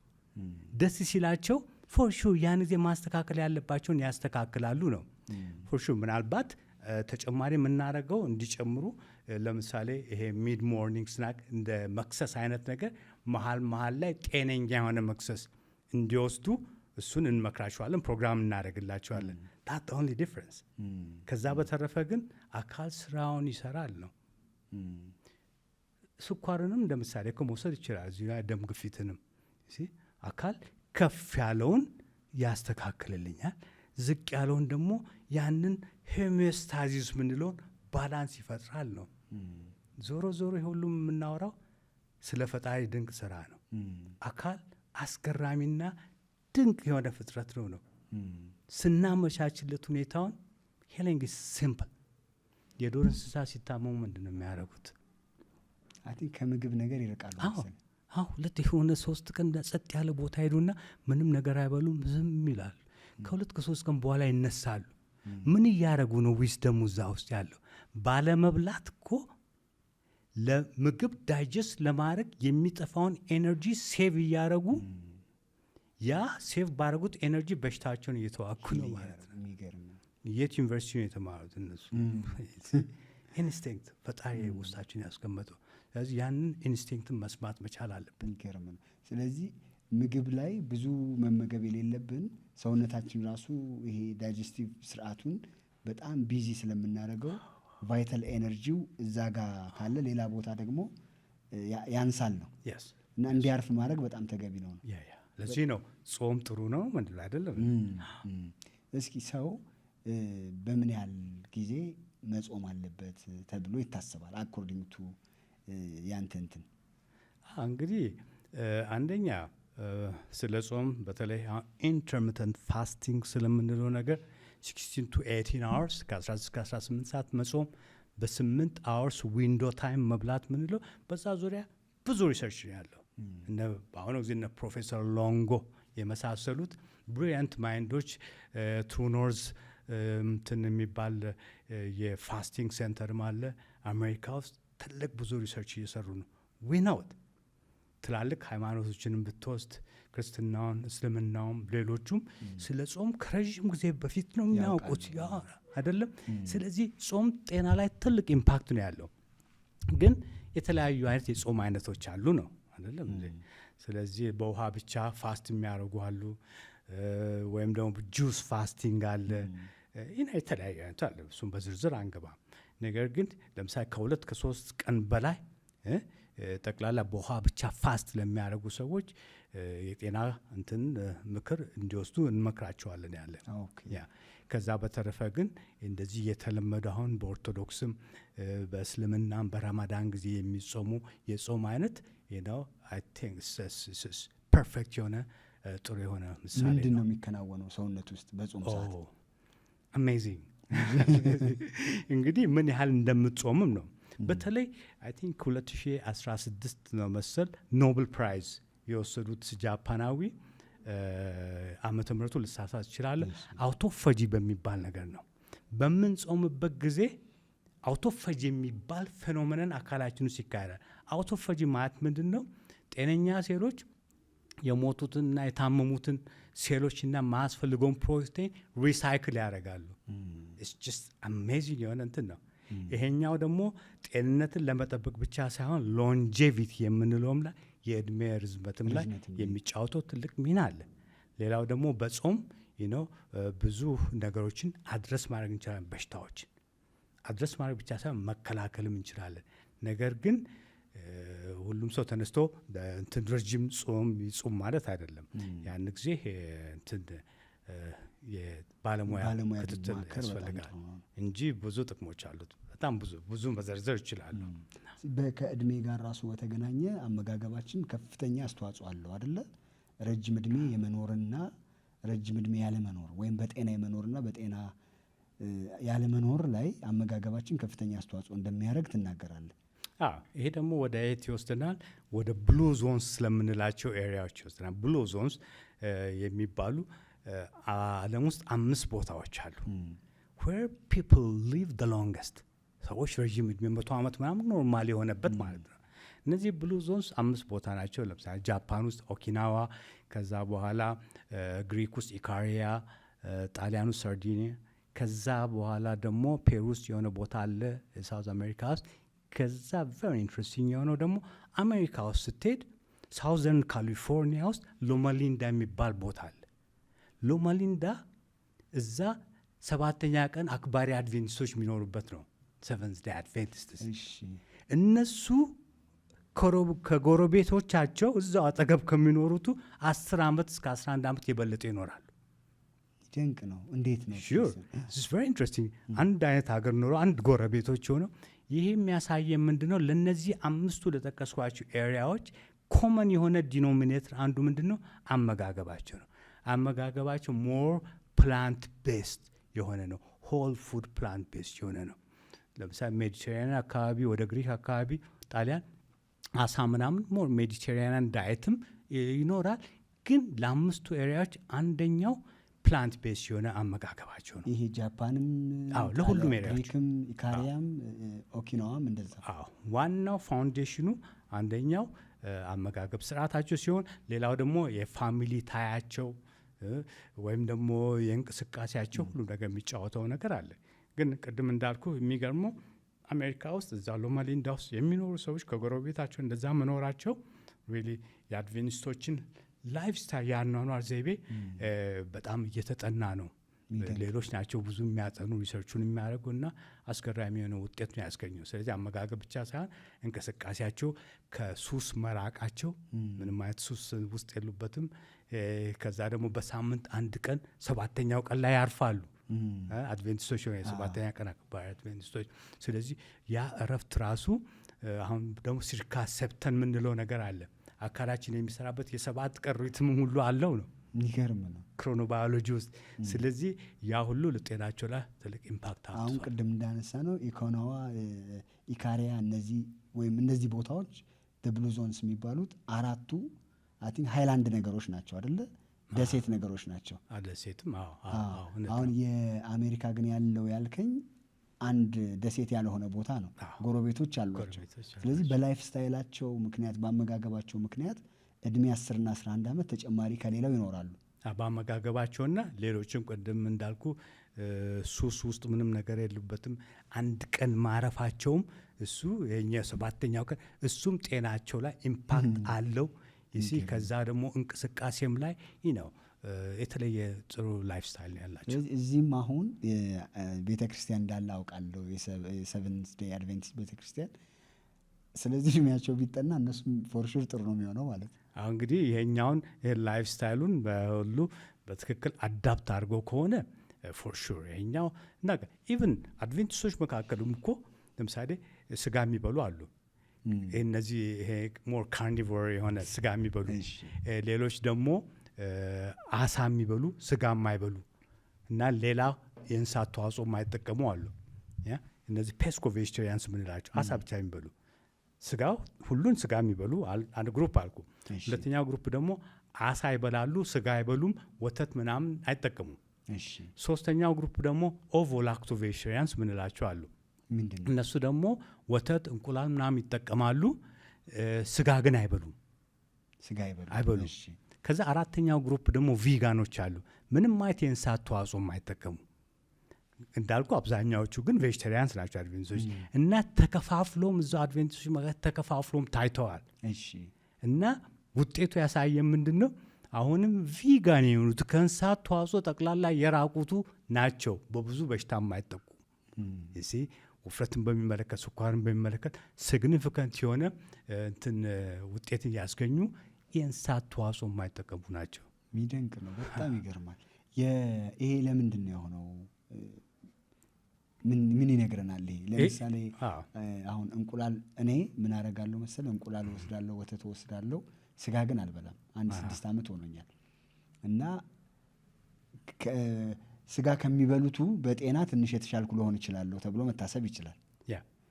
ኦኬ።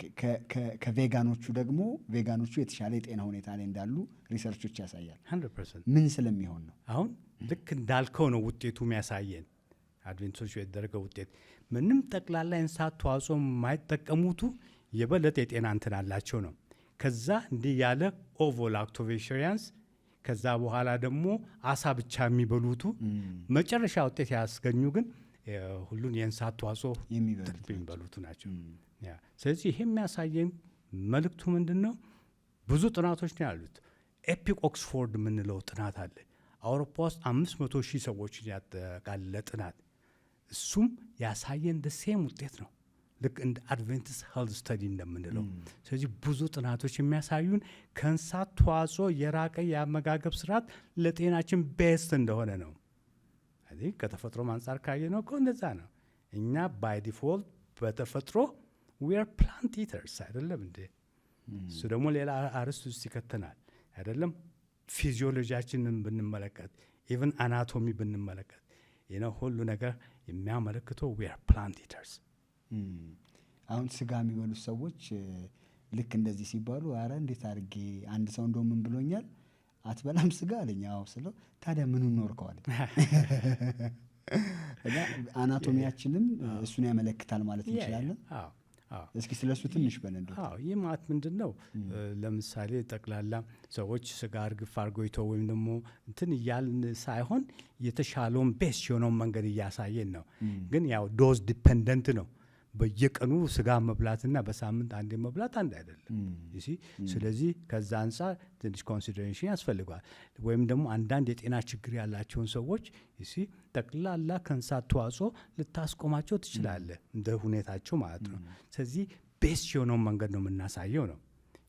ስለዚህ ከእንትናችን አንጻር እኛ ፕላንት ኢተርስ ነን ስንል ለምሳሌ ከጥርሳችን አንጻር ካየ ነው፣ ትልቁ አንጀታችንን ካየ ነው፣ ጨጓራችን ያለውን ሃይድሮክሎሪክ አሲድ እነዚህ ሁሉ ስንመለከትና ቢገር ፒክቸር ስንመለከት ስንፈጠር ለአትክልት አዝርት እንድንበላ ነው። የምድርን አዝርት ይላል መጽሐፍ ማለት። በጣም የሚገርም ነው የስጋ እንድንበላ። ስለዚህ ነው ሰውነታችን ላይ ችግር እየፈጠርን ያለን። ፎር ሹር ስለ እሱ እናውራ። እኛ ስታንዳርድ አሜሪካን ዳየት ምንለው አለ፣ ሳድ ዳየት፣ ስታንዳርድ አሜሪካን ዳየት SAD ሳድ ዳየት የሚባል እዛ ውስጥ ምንድን ነው ነው ይሄን ያህል አመጋገብ ስርዓት አንደኛ ኢትስ ሃይ ኢን ሳቹሬትድ ፋት፣ ኢትስ ሃይ ኢን ኮሌስትሮል፣ ፋይበር ዚሮ ኦልሞስት የለውም የእንስሳት ተዋጽኦ፣ በሚነራልና በቫይታሚን እንደዚህ ዴፊሽንት ነው። ተመልከት ልወት የሚያስፈልጉን ነገር ሁሉ እዛ የሉም። ማያስፈልጉቱ ናቸው አብዛኛው ያሉት ነው። ተላላፊ ላልሆኑ በሽታዎች ተጠያቂ የሆነው በአንደኛ አመጋገባችን ስንልሱ ነው። በአሁኑ ጊዜ ሁሌ ከሩ ሰው ያለ አንደኛ ኮሌስትሮል ከፋ ያለ ይልሃል ሰው፣ ወይ ደግሞ ስኳር ታይፕ 2 በጣም እየጨመረ መጣ፣ ዌስት ላይናችን እየጨመረ መጣ። አሁን እኮ የአስክሬን ሳጥን ራሱ እኮ ሳይዙ እየጨመረ መጣ አይደለም እንዴ? ፎር ሹር። ስለዚህ ትልቅ ችግር ውስጥ እየገባን ነው። ስለዚህ እሱን ኮሬክት ለማድረግ ኢትስ ኖት ሮኬት ሳይንስ፣ ሲምፕል ነገሮችን እናስተካከል እንለውጥ ነው። እና ስታንዳርድ አሜሪካን ዳየት ምንለው በአሁኑ ጊዜ ውጭ ሀገር ያሉ ልጆች እኮ ከወላጆቻቸው ቀድሞውም ሊሞቱ ነዋ። የአዋቂዎች ስኳር ህመም አደልት ኦንሴት ዳያቤቲስ ምንለው ልጆች ላይ የታየ ነው። አሁን አይደለም እንዴ? ገና ቲኔጀሮች ሆኖ ከዛ በታችም ኮሌስትሮላቸው ደማቸው ውስጥ ከፍ ብሎ ይታያል ያለ። ስለዚህ where are we heading? አሁን እኮ እኛ ለእኛም ህዝብ ነው ይህን መልእክት የምናስተላልፈው አይደለም እንዴ? ስለዚህ ከአሁኑ ጥንቃቄ ማድረግ አለብን ነው በጊዜ ያለበዚያ ትልቅ ችግር ውስጥ እየገባን ነው። ምክንያቱስ ቴክኖሎጂ አለን፣ ሜዲካል ቴክኖሎጂ አለን፣ ሕክምናው መድኃኒቱ አለን ብዬ እጄን አጣምሬ ቁጭ አልልም ነው። በሰለጠንን ቁጥር እኮ በተለይ በዚህ ፊልድ እየረቀቅን በሄድን ቁጥር በሽታችን እየጨመረ መጣ አይደለም እንዴ? ዋይ there's a missing link። ያ ሚሲንግ ሊንክ ደግሞ ምንድን ነው? ላይፍ ስታይላችን ነው። ይህ ማለት የፈለግኩትን እየበላው የፈለግኩትን እየጠጣው እንደፈለግኩኝ እየኖርኩኝ ጤናዬ እንትን ይሁን ማለት it's absurd ሊሆን አይችልም ነው። ቅድም ያልኩ ነው የተፈጥሮ ህግ አለ we cannot violate it ልክ እንደ መሬት ስበት ህግ ነው። የጤና ህግም የተፈጥሮ ህግ ነው። አካላችን የሚተዳደርበት ህግ አለው። ቆንጆ የሆነ ሲምፎኒ አለ፣ ኦርደር አለው ፈጣሪ ያስቀመጠው። እሱን እንንከባከብ ነው። እሱን ካፈረስ ነው we're going to pay the price። ብዙ ሰዎችን ላለፉት 13 14 15 ዓመት ይሆናል ከመጣህ ጊዜ ጀምሮ በሽታው እየጨመረ ነው እየቀነሰ ነው የመጣው? እኛ ሀገር ማለት ነው። እኛ ሀገር ነው የጨመረ ነው። በዓለም ዙሪያ የጨመረ ነው። በሽታ እየቀነሰ ጭራሽ አልመጣም። በተለይ ተላላፊ ያልሆኑ በሽታዎች ምንላቸው እየጨመሩ ነው የመጣው ነው። we try ኮንትሮል ለማድረግ እንሞክራለን ያለ ነገር ግን እየጨመረ ነው የመጣው። ስለዚህ የሆነ ቦታ የሆነ የጎደለ ሚሲንግ ሊንክ አለ። የሆነ ፐዝል እንትን ውስጥ የሆነች እንትን አለች፣ ክፍተት አለች። እሷን እስካልሞላን ድረስ ነው ችግሩ የሆነ እየቀጠለ ነው የሚመጣው። ብዙ ሰዎችን ትመክራለህ፣ እንዲያርጉ ትላለህ፣ ታስተምራለህ። ብዙዎቹም የሰሙ ሰዎች ተጠቃሚ ሆነዋል። ስታየው ምንድን ነው ሰው አይሰማም ወይስ ምንድን ነው?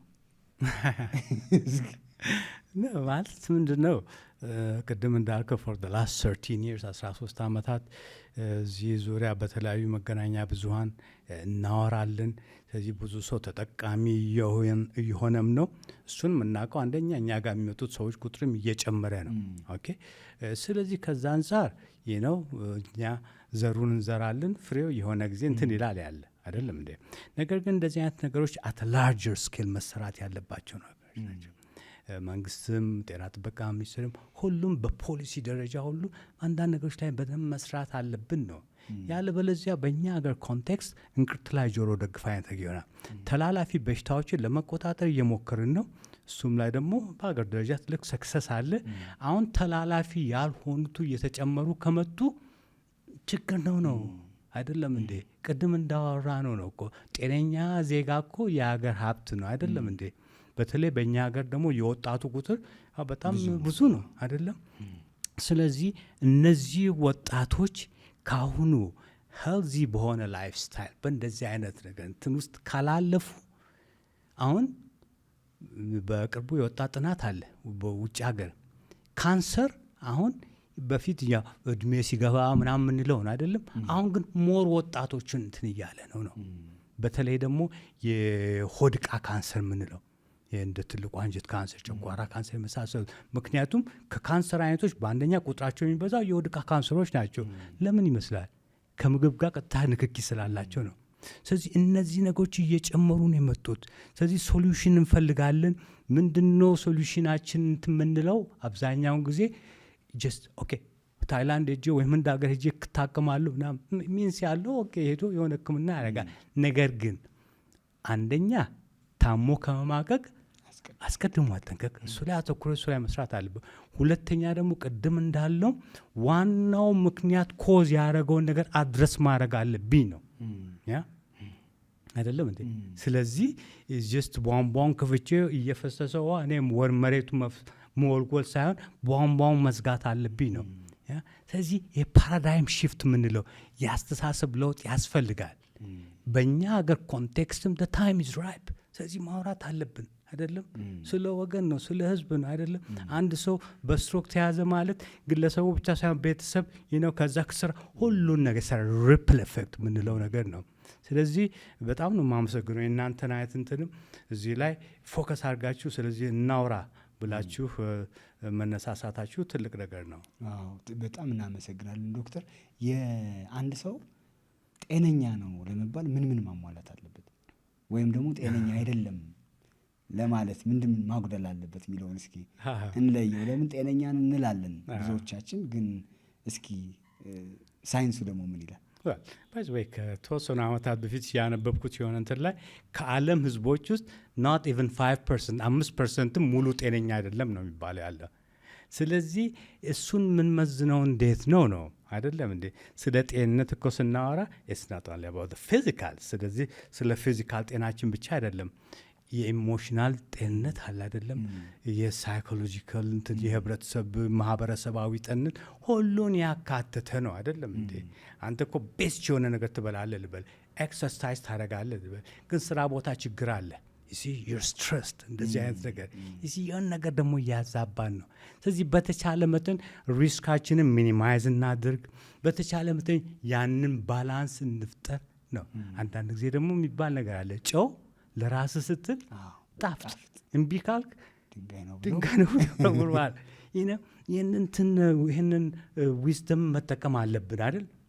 ስለዚህ ወደ ራሳችን ፎከስ ማድረግ አለ፣ ወደ ራሳችን መምጣት አለብን እና ጤነኛ ስንል እንግዲህ ሁሉን ነገር ያካተተ ያን ባላንስ የፈጠረ መሆን አለበት ነው የምለው። ሳይኮሎጂካል፣ ሶሻል እና ፊዚካል እነዚህ ነገሮች ያሟላ ሰው ነው ጤነኛ የሚባለው አይደለም እንዴ? ምክንያቱም በማህበረሰቡ ውስጥ እኮ ከጎረቤት ጋር አብረ ከምትሰራው ሰው ጋር ከሁሉ ጋር እኮ ሰላም መሆን አለበት አይደለ? በተቻለ መጠን ይሄኛውም ኢን ዘ 1960s አውሮፓ ውስጥ አሜሪካ ውስጥ እንትን የሚባል ነገር ነበር፣ ማቾስ የሚባሉ አይደለም፣ ማቾስ የሚባሉ በተለይ ወንዶች ናቸው። ማቾስ ሁሉን የፈለግኩትን ማግኘት ይችላለ፣ የፈለግኩትን ማድረግ ይችላል ምናምን። እሱ አሁን ቀርቷል። በአሁኑ ጊዜ ሞር እንዲያውም ሶፍቲስ ነው የሚባል አይደለም፣ ሶፍት የሆኑ የተረጋጉ አይደለም እንዴ? እና ጥሞና እንትን ያላቸው ወደ ራሳቸው የመጡ ሰዎች። ስለዚህ ይሄ ራሱ ጤናችን ላይ ትልቅ ኢምፓክት አለው ነው። ስትረስ ስንሆን ምንድን ነው የሚሆነው? ስትረስ ሆርሞኖች ሲወጡ ምን ይሆናል? ባይ ዘ ወይ የሆነ እንትን ሳይኮ ካርዲዮሎጂ የሚባል ነገር አለ። ሳይኮ ማለት ያው ሳይኪ፣ ካርዲዮሎጂ ደግሞ ከልብ ጋር የተያዘ ነው። እና ሳይኮ ካርዲዮሎጂ አንዳንድ ሰዎች ተቆጥተው ብቻ ወድቀው ሀርት አታክ ሊይዛቸው ይችላል፣ ስትሮክ ሊይዛቸው ይችላል። ያ ለምንድን ነው? ስትረስ ሆርሞኖች ሲወጡ ደም ስሮቹ ልብ ውስጥ ያሉት ትናንሽ ኮሮና አርተሪስ ኮንስትሪክት ያደርጋሉ ጭንቅላቱ ውስጥ። ያን ጊዜ ስትሮክ ወይም ሀርት አታክ ዋይ ሲመረመር ሌላ ምንም ችግር የላቸውም ያለ። ስለዚህ ይሄ ጨው ለራስ ስትል ጣፍጥ የሚባል አባባል ብዙ እውነት አለው። ፓወር ቨርስስ ፎርስ የሚባል አንድ ጽሁፍ አለና እንዳልከው ፓወር ነው እንጂ ፎርስ አይደለም እውነተኛው። ቅድም እንዳልኩ ሶፍት መሆን ራሱ ሌላ ፓወር ነው። ልክ ነው። ሌላው ነገር ደግሞ የአኗኗር ዘይቤያችን ስን በአንደኛ ደረጃ ምግባችን ብሬን ኬሚስትሪያችንን የኬሚካል ውህደት የአንጎላችን የመለወጥ ችሎታ አለው ነው። ብዙ ጥናቶች አሉ እዚህም ውጭ አገር የተደረጉ ምግባቸው ሲለወጥ በአንቲ ሶሻል ቢሄቪየር ያላቸው የጋንግስተርስ ወይም እንደነዚህ ምግባቸውን ሲለወጥ ወንጀል ይቀንሳል። በእስረኞችም የተደረገ ጥናት አለ። ስለዚህ የምንበላው ምግብ ብሬን ኬሚስትሪያችን ሁሉ የመለወጥ ችሎታ አለው። በተለይ ደግሞ ፍሮንት አለው የምንለው ከግንባራችን ስር ያለውን ክፍል የመለወጥ ችሎታ አለው። ያ ፍሮንት አለው ከግንባራችን ክፍል ያለው ስር ያለው የዊል ፓወር ምንድነው? የመፈለግ የዊል ፓወር፣ የፈቃደኝነት፣ የምርጫ፣ የቾይስ እና የሞራል ሴንተር ነው። ስለዚህ የምንበላው ምግብ በዛ ደረጃ ሁሉ ለውጥ ያመጣል ማለት ነው። በጣም የሚገርም ጥናቶች ተደርገው ነው እስረኞች ሌላ የትኛውን አይነት ምግብ ሲበሉ ነው የተረጋጉት? ሆል ፉድ ፕላንት ቤስድ ምንለው ነው። እንትንስ ደግሞ ዶክተር ከኒውትሪሽን እና የብሬን ዴቨሎፕመንት ላይ እስኪ ያሉትን አያይዘሉት ነገር እሱም ወሳኝ ነው። እሱም ደግሞ ከልጅነት ጀምሮ ነው አይደለም እንዴ? ከልጅነት ጀምሮ የሚመጣ ነው። ከልጅነት ከአስተዳደግ ጀምሮ አካል የሚያስፈልገውን ነገር ለብሬን ዴቨሎፕመንት የሚያስፈልገውን ነገር እየሰጡ ወላጆች ልጆችን ማሳደግ አለባቸው ነው። ስለዚህ ዋን ሳይድድ የሆነ ነገር መሆን የለበትም ነው። ባላንስድ የሆነ ነገር። አሁን ባላንስ ስንል ምንድን ነው ነው ከኒውትሪሽን አንጻር ስንመለከተው ለምሳሌ ቅድም ጠቅሰናቸው ማክሮኒውትረንስ ብለናል አይደለም? ፕሮቲን፣ ካርብ እና ፋት። ከዛ ደግሞ ማይክሮኒውትረንስ ቫይታሚንስ፣ ሚነራልስ፣ እነዚህ ኤንዛይምስ መስሉትን። ስለዚህ አሁን ስለ ካርብ ላውራ። ካርብ ካልኩኝ እኮ የኮምፕሌክስ ካርብ አለ፣ ሲምፕል ካርብ አለ። እነዚህ ሲምፕል ካርብ የሚባሉትን አንፈልግም ነው። ምን አይነት ናቸው? ይሄ ነጭ እንትን ያሉ የተፈተጉ በፋብሪካ ውስጥ ያልፉ የተፈጥሮ መልካቸውን የለወጡ ፓስታ ምናምን ያ የተፈጥሮ መልካቸው የለወጡት እነሱ ለጤና ጥሩ አይደለም።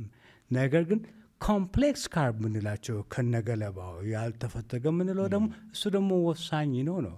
ፋት ላይም ኬርን እንደዛ ነው። ከእንስሳት ተዋጽኦ የሚገኘው ፋት ላይ ጥንቃቄ እናድርግ ነው። ሞር ከፕላንት የሚገኝ አቮካዶ አለ፣ ለውዝ ከመሳሰሉት የሚገኙት ላይ ወይም ደግሞ ከሌሎች ጥራጥሬዎች እዛ ላይ ፎከስ እናድርግ ነው መልእክቱ። የህፃናትን ብንወስድ አሁን የአእምሮ እድገት ወይም ደግሞ የአንጎል እድገት ላይ ሰው ትልቅ ከሆነ በኋላ አመጋገቡን ቢያስተካክል፣ ትልቅ ከሆነ በኋላ ኦሜጋ 3 ቢወስድ ለውጥ ሊያመጣ ይችላል። ዌል አጌን ከታች ብንጀምሮ ጥሩ ነው። ለምሳሌ እንደ ኦሜጋ 3 የጠቀስካቸው ወይም ደግሞ ፊሽ ወይም ምንለው ኦሜጋ 3 ከፊሽ ብቻ አይደለም፣ ከፍላክሲድ ከተልባ ቺያሲድ ከምንላቸውም ነገር ከሌሎችም እናገኛለን አይደል። በተለይ ደግሞ ተልባ ብዙ ኦሜጋ 3 አለው አይደለም። ስለዚህ ከልጅነታቸው ጀምሮ እንደዚህ፣ ምክንያቱም ኦሜጋ 3 አካላችን አይሰራውም። ስለዚህ በምግብ በኩል ማግኘት ያለብን ልክ እንደ ቫይታሚን ሲ ብዙ እንስሳት ለምሳሌ አካላቸው ቫይታሚን ሲ እንትን ያደርጋል። እኛ የሰው ልጆች ግን እሱ ማድረግ አንችልም፣ በምግባችን ነው ማግኘት ያለብን። ስለዚህ ለብሬን ዴቨሎፕመንትም እነዚሁ መሰረታዊ ነገሮች ከትንሽ ጀምሮ አብሮ መምጣት አለባቸው ነው። ስለዚህ ካደግም በልጅነታቸው ይህን በቂ ያላገኙ ካደጉ በኋላ አይ ቲንክ የሆነ ነገርም ቢያደርጉ አትሊስት ኢትስ ጉድ ጤና እንኳን ይጠበቃል። አንድ ጊዜ ቁጥሩን ልሳሳት እችላለሁ፣ ግን ከ50% በላይ ኢትዮጵያዊ የመቀንጨር አደጋ ደርሶበታል ይባላል። ልጅ ሆነን በቂ ኒውትሪሽን ስላላገኘን አእምሯችን እንደቀነጨረ አንድ ሪሰርች አይቻለሁ። እና ምናልባት የሚያደባድበን እሱ ይሆን? የሚያጣላን የሚያሰዳድበን ምናምን አይ ዶንት ኖ። እሱም በእርግጥ ግን የመቀንጨር ችግር እንደዚህ አይነት ነገር ፎርሹ አለ። አንዳንድ ጊዜ አንዳንድ ፓራሜትሮች ትወስዳለህ። እድሜ ከቁመት አንጻር፣ ከዛ እድሜ ከክብደት ጋር እንዴት ነው ምናምን፣ እነዚህ የህፃናት ሐኪሞች እንደነሱ ሙያ ነው። እሱ ይታይና ከዛ በኋላ ስለ መቀንጨር ማውራት ይቻላል ያለ። ስለዚህ በከተሜው ልጆች ነው በገጠር ነው የተደረገው፣ እነዚህን ሁሉ ማገናዘብና ማየት ያስፈልጋል ያለ ነገር ግን the point being አሁንም እንትን የምቾት እንትን ውስጥ መግባት የለብንም ጤንነታችን ለመጠበቅ። እንዲያም ብዙ ጊዜ የምለው ነገር አይደለም ሞር አመጋገባችን ሲምፕል በሆነ እንዲያም ስቶን ኤጅ ዳየት በሆነ ሲምፕል በሆነ ቁጥር ጤነኛ ነው ይሄኛው እንትን የምንለው ቦሎቄ የምንለው አባጮማ የምንለው ምስር የምንለው ክክ የምንላቸው የቅጠላ ቅጠሉ እዛ ላይ ያለው ዋናው እንትን ነው። እዚህ ላይ ደግሞ ሌላ ነገር ልጥቀስ አይደለም እንዴ? ብዙ ጊዜ ሚዲያም ላይ እናገረዋለሁ። ሞት ድስት ውስጥ ነው ያለው እላለሁ። ሞት ድስት ውስጥ ነው ያለው። ምክንያቱም የምንበላውን ምግብ ሁሉ ቀቅለን ጠብሰን ሁሉ የምንበላው ከሆነ ደግሞ ዴድ ፉድ አይደለም እንዴ? ህይወት ደግሞ የሚገኝ ህይወት ካለው ነገር ነው። ስለዚህ ፍሬሽ ነገርን መብላት አለብን ነው። በተቻለ መጠን ፍሬሽ ነገርን መብላት አለብን። የሚገርም ነው። እና ሰው በሚበላው ህይወቱን ሊያረዝምም ሊያሳጥርም ይችላል። ፎር ሹር ምግብ ኢንፎርሜሽን እኮ ነው።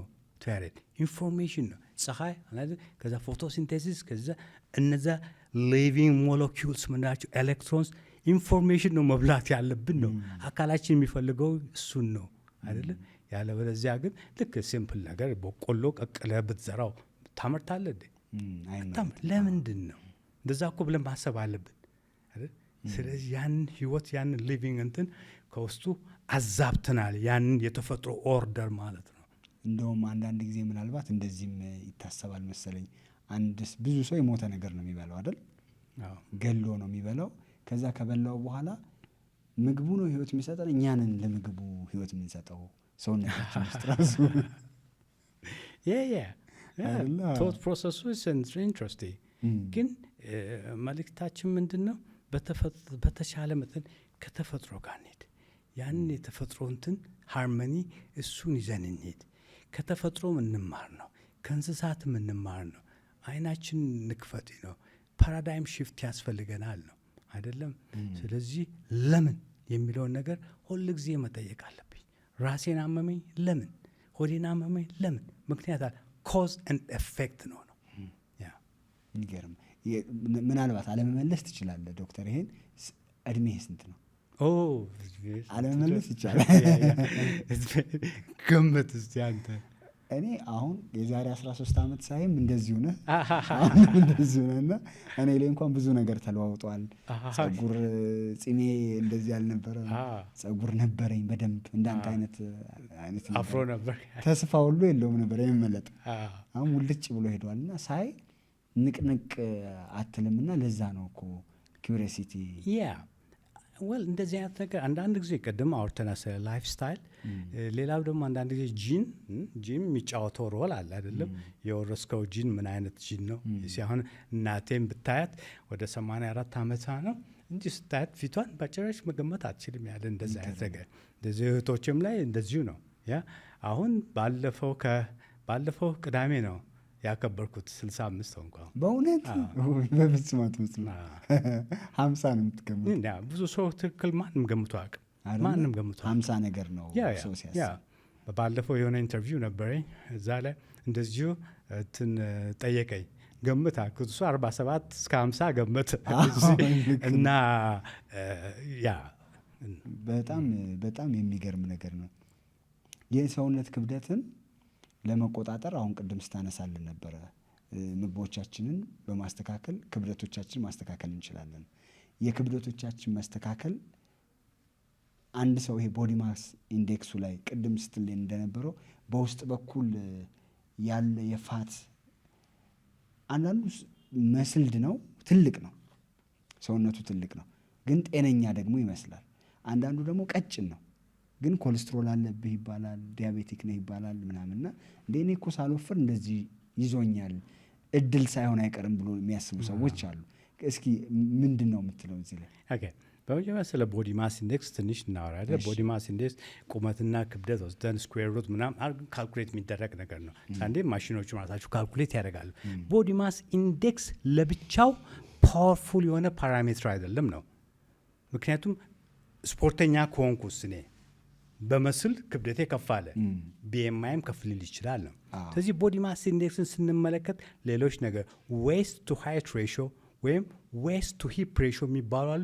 እነሱም ካልኩሌት አብረን እናደረግና ከቢኤምአይ ጋር እናያለን እንትኑን ለማለት ማለት ነው። ቢኤምአይ ለብቻው አንወስድም ያለ ግን በአሁኑ ጊዜ ደግሞ እንትን መሽኖች አሉ፣ ኤሌክትሮኒክ እንትን መሽኖች አሉ። መሽን ላይ ቆመኛ ጋር ሁሉን ነገር ብሬክዳውን ያደርግልኛል። ቢኤምአይን ካሳየኝ በኋላ ያ ከፍ ብሎ ከሆነ በምንድነው ፋቱን ያሳየኛል። ቶታል አካል ውስጥ ያለው ሆድ ዕቃ ውስጥ ያለው ፋት ጡንቻ እንዴት ነው። ስለዚህ እሱንም እንጠቀማለን ነው። እና አንዳንድ ሰዎች ደግሞ ቅድም እንዳልከው ቀጭን ሆነው ኮሌስትሮላቸው ሊጨምር ይችላል ፎር ሹር። እነዚያ ደግሞ አንዳንድ ጊዜ ለኮሌስትሮል መጨመር ምግብ ብቻ ሳይሆን ስትረስ ሌቨልም ኮሌስትሮላችን ከፍ ሊያደርግ ይችላል ነው። ሌላኛው ደግሞ ስኪኒ ፋት የሚባሉ አሉ። ስኪን ሆኖ ፋት ያላቸው አሉ። ስኪን ይመስላል ግን ፋት ያላቸው እነሱንም በደንብ እንመለከታለን ማለት ነው። ስለዚህ ቢገር ፒክቸር ሁሉን አንድ ላይ አድርገህ ከዛ በኋላ ነው ወደ ኮንክሉዥንና ወደ ኢንተርቬንሽን የምትሄደው እንጂ ለዛ ነው እንጂ ከዝም ብሎ ነሰሰርሊ ስለወፈሩ ስለቀጠኑም ብቻ አይደለም። ስኪኒም ሆኖ ደግሞ የኮሌስትሮል ሌቭሉ ከፍ ሊል ይችላል። ፎር ሹር ግን አብዛኛውን ግን የምናውቀው ለምሳሌ 100 ሰዎች በወስድ እዚህ ሁለተኛውን አይነት ስኳር ያላቸው ታይፕ 2 ስኳር ያላቸው ከመቶዎቹ 80 የሚሆኑቱ ለታይፕ 2 የሚጋለጡት የሚይዛቸው ኤክሰስ ፋት ስላላቸው ነው። እሱን ደግሞ እናውቃለን። አሁን አንድ ሰው ዲያቤቲክ ሆኖ ታይፕ 2 ዲያቤቲክ ሆኖ ላይፍ ስታይሉን ኦልሬዲ ሆኗል፣ ላይፍ ስታይሉን ቢያስተካክል ዋት ዊል ሃፕን? ዋው አሜዚንግ ቲንግስ ሃፕን። ስለዚህ በዚህ ዙሪያ ብዙ ሪሰርች የሰሩ አሉ ከብዙ ዓመታት ጀምሮ። በአሁኑ ጊዜ ግን ፊዚሽያንስ ኮሚቲ ፎር ሪስፖንሲብል ሜዲሲን የሚባል አለ። ዶክተር ኒል ባርናርድ ጋይድ የሚያደርጉት የመሰረቱት አሜሪካ ውስጥ እነሱ ያሳዩን ብዙ ጥናቶች አሉ። ታይፕ 2 የሆኑ ሰዎችን ወስደው ላይፍ ስታይላቸውን በመለወጥ ኢቭን ከዳያቤቲክ ነን ዳያቤቲክ እንዲሆኑ ከመድኃኒት ሁሉ እስከሚወጡ ድረስ ማድረስ ይቻላል ነው። ታይፕ 2 ስለሆነ ምክንያቱም ኮዙን አድረስ ያደረግ ነው ማለት ነው። ስለዚህ በዛ ዙሪያ ብዙ መልካም ዜና አለ። ስለዚህ እኛ ጋር የሚመጡ ሰዎችም ታይፕ 2 እስከሆኑ ድረስ ላይፍ ስታይላቸው ላይ ከሰራን የምናገኘው ውጤት ኢስ አሜዚንግ ኢስ ቱ ጉድ ቱ ቢ ትሩ ፈረንጆች እንደሚሉት ኤዋንሲያቸው ከፍ ብሎ መጥቶ በአጭር ጊዜ ውስጥ ወይም ደግሞ በአጭር ጊዜ እስከ 6 ወር ሊሆን ይችላል፣ ከዛም በላይ ሊሆን ይችላል። ኤዋንሲያቸው እንዲስተካከል ኤዋንሲ ማለት ባለፈው 3 ወር ስኳራችሁ ኦን አቨሬጅ ምን ያህል ነው። አይ ፋስቲንጉን ከምናይ ኤዋንሲውን የበለጠ ኢንፎርሜሽን መስጠት። ስለዚህ እሱን መቆጣጠር ይቻላል ነው። ግን አብዛኛው ጊዜ የምንመክረው መድኃኒት ጀምሮ ከሆነ መድኃኒቱን እንዲያቆሙ አንመክርም። ከዶክተሮቻቸው መድኃኒት ካዘዙት ጋር መስራት እንፈልጋለን። በትብብር ትክክለኛ እንትን ውስጥ አስገብተን ነገሩን መቆጣጠር እንችላለን። ስለ ስኳር ስናወራ እኮ ስኳሩን መቆጣጠር ስለ ቁጥር ብቻ አይደለም የምናወራው፣ ዋናው ኮምፕሊኬሽኑ ነው። እዚህ ላይ ትንሽ እንትን ማለት ፈልጋለሁ። ኮምፕሊኬሽን ስንል የስኳር ህሙማንን በአንደኛ ደረጃ በሽታው ፕሮግረስ ካደረገ የሚገድለው ልብ በሽታ ነው። ከዛ በኋላ ነው ኪድኒ፣ ኩላሊት ፌለር ወይም ደግሞ አይን ዳያቤቲክ ሬቲኖፓቲ የሚባለው የነርቭ ኒውሮፓቲ ወይም ሌሎች ኮምፕሊኬሽኖቹን ነው ማንፈልገው ነው። ኮምፕሊኬሽኖቹን ለመከላከልና ዜሮ ለማድረግ ኤዋንሲ የምንለውን የሶስቱን እሱን ኖርማል ማስገባት አለብን ነው። ቁጥሩን ማስተካከል አለብን። ያን ጊዜ ኮምፕሊኬሽኑን መከላከል እንችላለን ነው። እዛ ላይ ትልቅ መልካም ዜና አለን። በጣም የሚገርም ነው። እስኪ አሁን ይሄ ሌቭል 2 ላይ ነው ወይም ደግሞ ታይፕ 2 ላይ ነው። ታይፕ 1 አለ።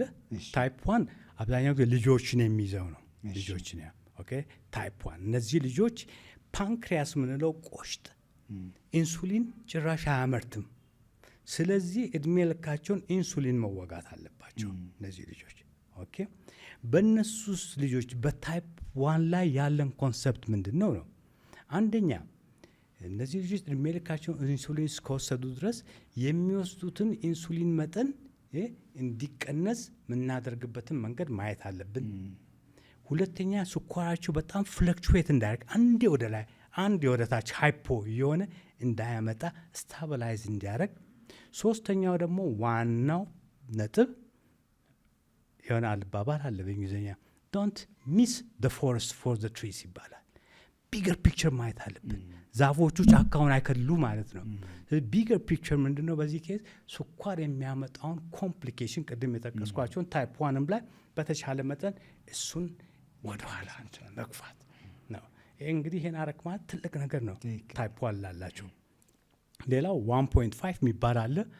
እሱ ፓንክሪያስ ቆሽት ኢንሱሊን ያመርታል፣ ነገር ግን በቂ ኢንሱሊን አያመርትም። ታይፕ 1.5 ይባላል። ከጊዜ በኋላ ግን ትክክለኛውን እንትን ካላረጉ እነዛ ሰዎች ወደ ታይፕ 1ም ሊለወጥ ይችላል። ስለዚህ ሁለቱ ላይ ነው ታይፕ 1 እና ታይፕ 2 ነው ዲያቤቲክ ያለው ዋናው። ሌላ ደግሞ አለ ጀስቴሽናል ዳያቤቲስ የሚባል አለ። ይሄኛው ደግሞ ነፍሰ ጡር ሴቶች ላይ የሚከሰት ነው። በውጭ ሀገር በስታቲስቲክሱ ከ100 ሴት 18 ሴት ነፍሰ ጡር ሆና ስኳሯ ከፍ ሊል ይችላል። ጀስቴሽናል ዳያቤቲስ ይባላል። እነዚህ ሴቶች ካልተጠነቀቁ ከወለዱ በኋላ ሊጠፋ ይችላል ስኳር ለጊዜ። ካልተጠነቀቁ ግን ታይፕ 2 ስኳር ሊከሰትባቸው ይችላል። ስለዚህ እነዚህንም ሰዎች በጊዜ አገኘን ማለት ይሲ ላይፍ ስታይላቸውን አስተካከልን ማለት ያኛውን ታይፕ 2ን ፕሪቨንት አደረግን ማለት ነው። አሁን ቅድም ስታነሳ ዶክተር ታሞ ከመማቀቅ አስቀድሞ መጠንቀቅ የሚል ፕሪንሲፕል አለ። አሁን ይሄን ለማድረግ ሰው በየስንት ጊዜው መመርመር አለበት አይደል? ከተመረመርን ነው ልናቅ የምንችለው መሰለኝ አይደል? አንዳንድ ጊዜ ደግሞ ተመርምሮ ሰው የሆነ ነገር ሊገኝ ይችላል። ብዙ በተለይ እኛ ወንዶች ትንሽ እንፈራለን ታውቃለህ። ምርመራ እንፈራለን፣ ምርመራ የሚሄድም ምክንያቱም የሆነ ነገር ቢገኝብን አይነት ነገር አለ አይደለም፣ እሱን መቀበል አንፈልግም ያለ። ስለዚህ እንደ እንትን ነው፣ እንደ ኤጅ ግሩፕ ነው። ለምሳሌ እድሜ በገፋ ቁጥር በዚህን ያህል ጊዜ የሆነ ስክሪኒንግ የሚባል ነገር እኛ ጋር የተለመደ አይደለም አይደል? ምንም ሳትሆንም እኮ በአመት አንዴ ቼክ ማድረጉ ኢስ ጉድ አይደለም? ስለዚህ ችግሩ አንዳ ስክሪን አለማድረግ ነው እንጂ ከተገኘ የሆነ ነገር ይከን ኢንተርቪን የሆነ ነገር ማድረግ ይቻላል ነው። ሳናውቀው ውስጣችን የሚሆነው ነገር ነው መጥፎ። ስለዚህ እንደ ኤጅ ግሩፕ ይለያያል። ለምሳሌ ሴቶች ደግሞ በተወሰነ ጊዜ የሆነ ምርመራ እንዲያደርጉ እንመክረዋለን። ወንዶች ለምሳሌ ከ50 ዓመት በላይ የፕሮስቴት ነገር ቼክ እናድርግ እንላለን። ምክንያቱም የፕሮስቴት ካንሰር የወንድ ዘረጢ ካንሰር ወንዶችን ከሚያጠቃው የካንሰር አይነት ውስጥ አንዱ ነው። ስለዚህ ከ50 ዓመት በላይ እንትኑ ሬዲ ሲግኒፊካንት እየጨመረ ይመጣል ያለ ብዙ አሁን ስለ ስፔሻሊ ስለ ፕሮስቴት ካንሰር ብዙ እየሰማን ነው አሁን አይደለ? ብዙ እየሰማን ነው። እና እስኪ ስለሱስ ትንሽ የምትለን ነገር ካለ? ያው ፕሮስቴት እንግዲህ የሆነች ግላንድ ናት አይደለም? እኛ ወንዶች ላለን ትንሽ ግላንድ ናት እና ከተወሰነ እድሜ በኋላ ከ50 ዓመት በኋላ ቼክ እንዲያደርጉ እንመክራለን። እና ብዙ ቀላል ነው ምርመራው። ለምሳሌ ደም ውስጥ ከሆነ ፒኤስኤ የሚባል ነገር አለ፣ ፕሮስቴት ስፔሲፊክ አንቲጂን። ስለዚህ እሱ ቁጥሩን አይተን የፕሮስቴቱ እንትን እንዴት እንደሆነ ማየት ይቻላል። አልትራሳውንድ ሊደረግ ይችላል። ብዙ ጊዜ የሚከሰተው ቢፒኤች የሚባል ነገር አለ፣ ቤናይን ፕሮስቴት ሃይፐርፕላዥያ የሚባል ነገር አለ። ሳይዙ ይጨምራል። ሲምፕተሞቹ ደግሞ ኮመን ናቸው አይደለም እንዴ? ለምሳሌ ሽንት መወጠር አይነት ነገር፣ ሽንት መያዝ አለመቻል፣ ቶሎ ቶሎ ማታ መነሳት ለሽንት፣ እነዚህ ቲፒካል የሆኑ ሲምፕተሞች ናቸው። ለሱም ከሚያጋልጡት ከእድሜ አዘፋክት ከእድሜ ውጭ ደግሞ አንደኛ ብዙ ውፍረት ያላቸው ወንዶች ለእነዚህ አይነት ነገር የተጋለጡ ናቸው። እድሜያቸው ከ50 ዓመት በላይ ባይሆንም ከ50 ዓመት ባይሆንም ቀድሞም ሊከሰት ይችላል። ግን ሪሊ ሲግኒፊካንትሊ ከእንትን የሚለው ከ50 ዓመት በላይ ነው። አንዳንድ ጊዜ ደግሞ ያው እንትን የሚገኝ አይደለም ፕሮስቴት ካንሰርም ዳግኖስ ሊሆን ይችላል። ነገር ግን ካንሰሩ ጀስት ኢንካፕስል እስከሆነ ፕሮስቴት ውስጥ ብቻ ኢንካፕስል እስከሆነ ድረስ አንዳንድ ሰው እስከ 100 ዓመትም ሊኖር ይችላል። እንደዛም ግን ነው ትክክለኛውን ክትትል ማድረጉ እንመክራለን። ግን አሁን ቅድም እንዳልከው ዶክተር ሁሉም በሽታዎች ስም እንሰጣቸዋለን ሲያድጉ እና ለአቅመ ምናምን ሲደርሱ ለአቅመ ስም ሲደርሱ ኩላሊት ነው፣ ልብ ነው፣ ጉበት ነው እንዲህ እያልን ስም እንሰጣቸዋለን። ግን በሽታዎቹ ያጠቁበት ወይም ደግሞ ራሳቸውን የገለጡበት ቦታ ነው እንጂ ልብ ነሰሰርሊ የልብ በሽታ አይደለም ማለት ነው። በጣም ጥሩ አባባል ነው ያልከው። ይህ የሚያሳየን ምንድን ነው? አካል አንድ ነው፣ ሲነርጂ ያለ የተያያዘ ነገር ነው። ስለዚህ ትልቁን ፒክቸር ማየት አለብን ነው። አንድ ሰው እንትኑን ለምሳሌ ጉበቱን ካመመው ዝም ብለ ጉበት ላይ ፎከስ ማድረግ ሳይሆን we have to connect the dots ፈረንጆቹ እንደሚሉት አያይዘን ትልቁን ስዕል አይተን አፕሮቻችንም እንደዛ መሆን አለበት ነው። በጣም የሚገርም ነው። ከእድሜ ጋር በተገናኘ ልናደርግ የሚገባቸው ጥንቃቄዎች ምንድን ናቸው? ከእድሜ ጋር በተገናኘ ለምሳሌ ካታጎሪ ልናደርግ እንችላለን። አንድ ሰው ተወለደ፣ ከዛ በኋላ እስከ 12 ዓመት እስከ 24 ዓመት ከ24 ዓመት እስከ 34 እንዲህ እያልን እስከ 80 እስከ 100 ድረስ እንትን ልናደርግ እንችላለን። ልናደርጋቸው የሚገቡ ጥንቃቄዎች ይኖራሉ። እንግዲህ ያው መሰረታዊ ነገሮች አሉ፣ ቅድም ያወራ ናቸው። ሄልዚ የሆነ ላይፍ ስታይል፣ ጤነኛ ሆነ የአኗኗር ዘይቤን አዳፕት ማድረግ ፕራክቲስ ማድረግ ለየትኛውም እንትን እድሜ እንትን አስፈላጊና መሰረታዊ ነገር ነው። ነገር ግን ለምሳሌ ሰው እድሜው እየጨመረ ሲመጣ ደግሞ ለምሳሌ እንዳልነው የሞር ስክሪኒንግ የማድረግ ቼክ የማድረጉ ነገር፣ ለምሳሌ እድሜያችን እየጨመረ ሲመጣ አካላችን ውስጥ የሚሆን አንድ ነገር ምንድን ነው? መስል ሎዝ እያደረግን እንመጣለን። ሳርኮፔኒያ የሚባል ነገር ነው። አካላችን ደግሞ ፋት ማከማቸት ይጀምራል ያለን። ኦኬ እሱ ላይ ጥንቃቄ ማድረግ። ስለዚህ መስላችንን መንከባከብ አለብን። መስል ሉዝ እንዳናደርግ ማድረግ ያለብን ነገር ምንድን ነው የሚለውን ኮንሰፕት ማምጣት አለብን። ሌላው ደግሞ ሴቶች ለምሳሌ ወደ ሜኖፖዝ ሲደርሱ የወር አበባቸው ለማቆም ሲደርሱ ያን ጊዜ ኤስትሮጀንና ፕሮጀስትሮን የሚባሉ ሆርሞኖች ላይ ትልቅ ለውጥ አለ። ስለዚህ ያን ጊዜ ደግሞ አካላቸው ለተለያየ ነገር ይጋለጣል ነው። እዛ ላይ ምን ጥንቃቄ ማድረግ አለብን ነው። ደግሞ ዊመንስ ሄልዝ የምንለው እንትን ኮንሰፕት ማምጣት እንችላለን። ልክ ሜንስ ሄልዝ እንደምንለው እንደ ፕሮስቴት የመሳሰሉ ነገሮች። ስለዚህ በየእድሜ እንትኑ ትንሽ ፎከስ የምናደርግባቸው ነገሮች ፎር ሹር አሉ። አንደኛው ቅድም ያልኩት ልክ የሳርኮፔኒያ መስል ሎዝ ማድረግ እድሜ እየጨመረ በመጣ ቁጥር ያን ጊዜ እኮ ምንድን ነው ለፎል እየተጋለጥና ያ ግለሰብ እኮ በቀላሉ ሊወድቅ ነው፣ በቀላሉ ሊሰበር ነው። ሂፕ ፍራክቸር ሂፕ ስብራት ከመጣ በእድሜ እየገፋ በመጣ ቁጥር ኮምፕሊኬሽኑም ኢስ ቨሪ ባድ። ስለዚህ ከአሁኑ እሱ ላይ መስራት አለብን ነው። በተለይ በዚህ አጋጣሚ በእድሜ የገፉ ሰዎችም ይከታተላሉ ይሄንን። እንደ አንድ የምሰጠው ምክር ምንድን ነው፣ በተለይ እነዚህ ታይ መስል ምንለውና ይሄኛ ኳድሪሰፕስ መስል እዛ ላይ መስራት በጣም ወሳኝ ነው እድሜም በገፋ ቁጥር። ምክንያቱም ሸክሙን የሚሸከመው በአብዛኛው ጊዜ እነዚህ መስሎች ናቸው ነው። ስለዚህ ነው ለምሳሌ አንድ ሰው እግሩን ቢሰበርና ቢታሸግ ልበል 3 ወር 4 ወር ከዛ በኋላ ምንድን ነው የሚወስዷት ሞት ይሻል አይደለም አልተጠቀምንበትም። ኢፍ ዩ ዶንት ዩዝ ኢት ዩ ዊል ሉዝ ኢት የሚባለው ነው። ስለዚህ ከአሁኑ ጀምሮ ቀላል እንቅስቃሴዎች ማድረግ ለምሳሌ እንደዚህ ቁጭ ብለን እንደዚህ የምናንቀሳቅሰው ቆመን እግራችን እንደዚህ የምናደርገው ሁሉ ነገር ወሳኝ ነው እድሜ የጨመረ በመጣ ቁጥር። ሁለተኛ ደግሞ ሁለተኛ ልብ የምንለው እዚህ ውስጥ ነው አይደለም ካፍ መስል እዚህ ሳይ ደምን ወደ ላይ የሚመልሰው የቬነስ እንትን።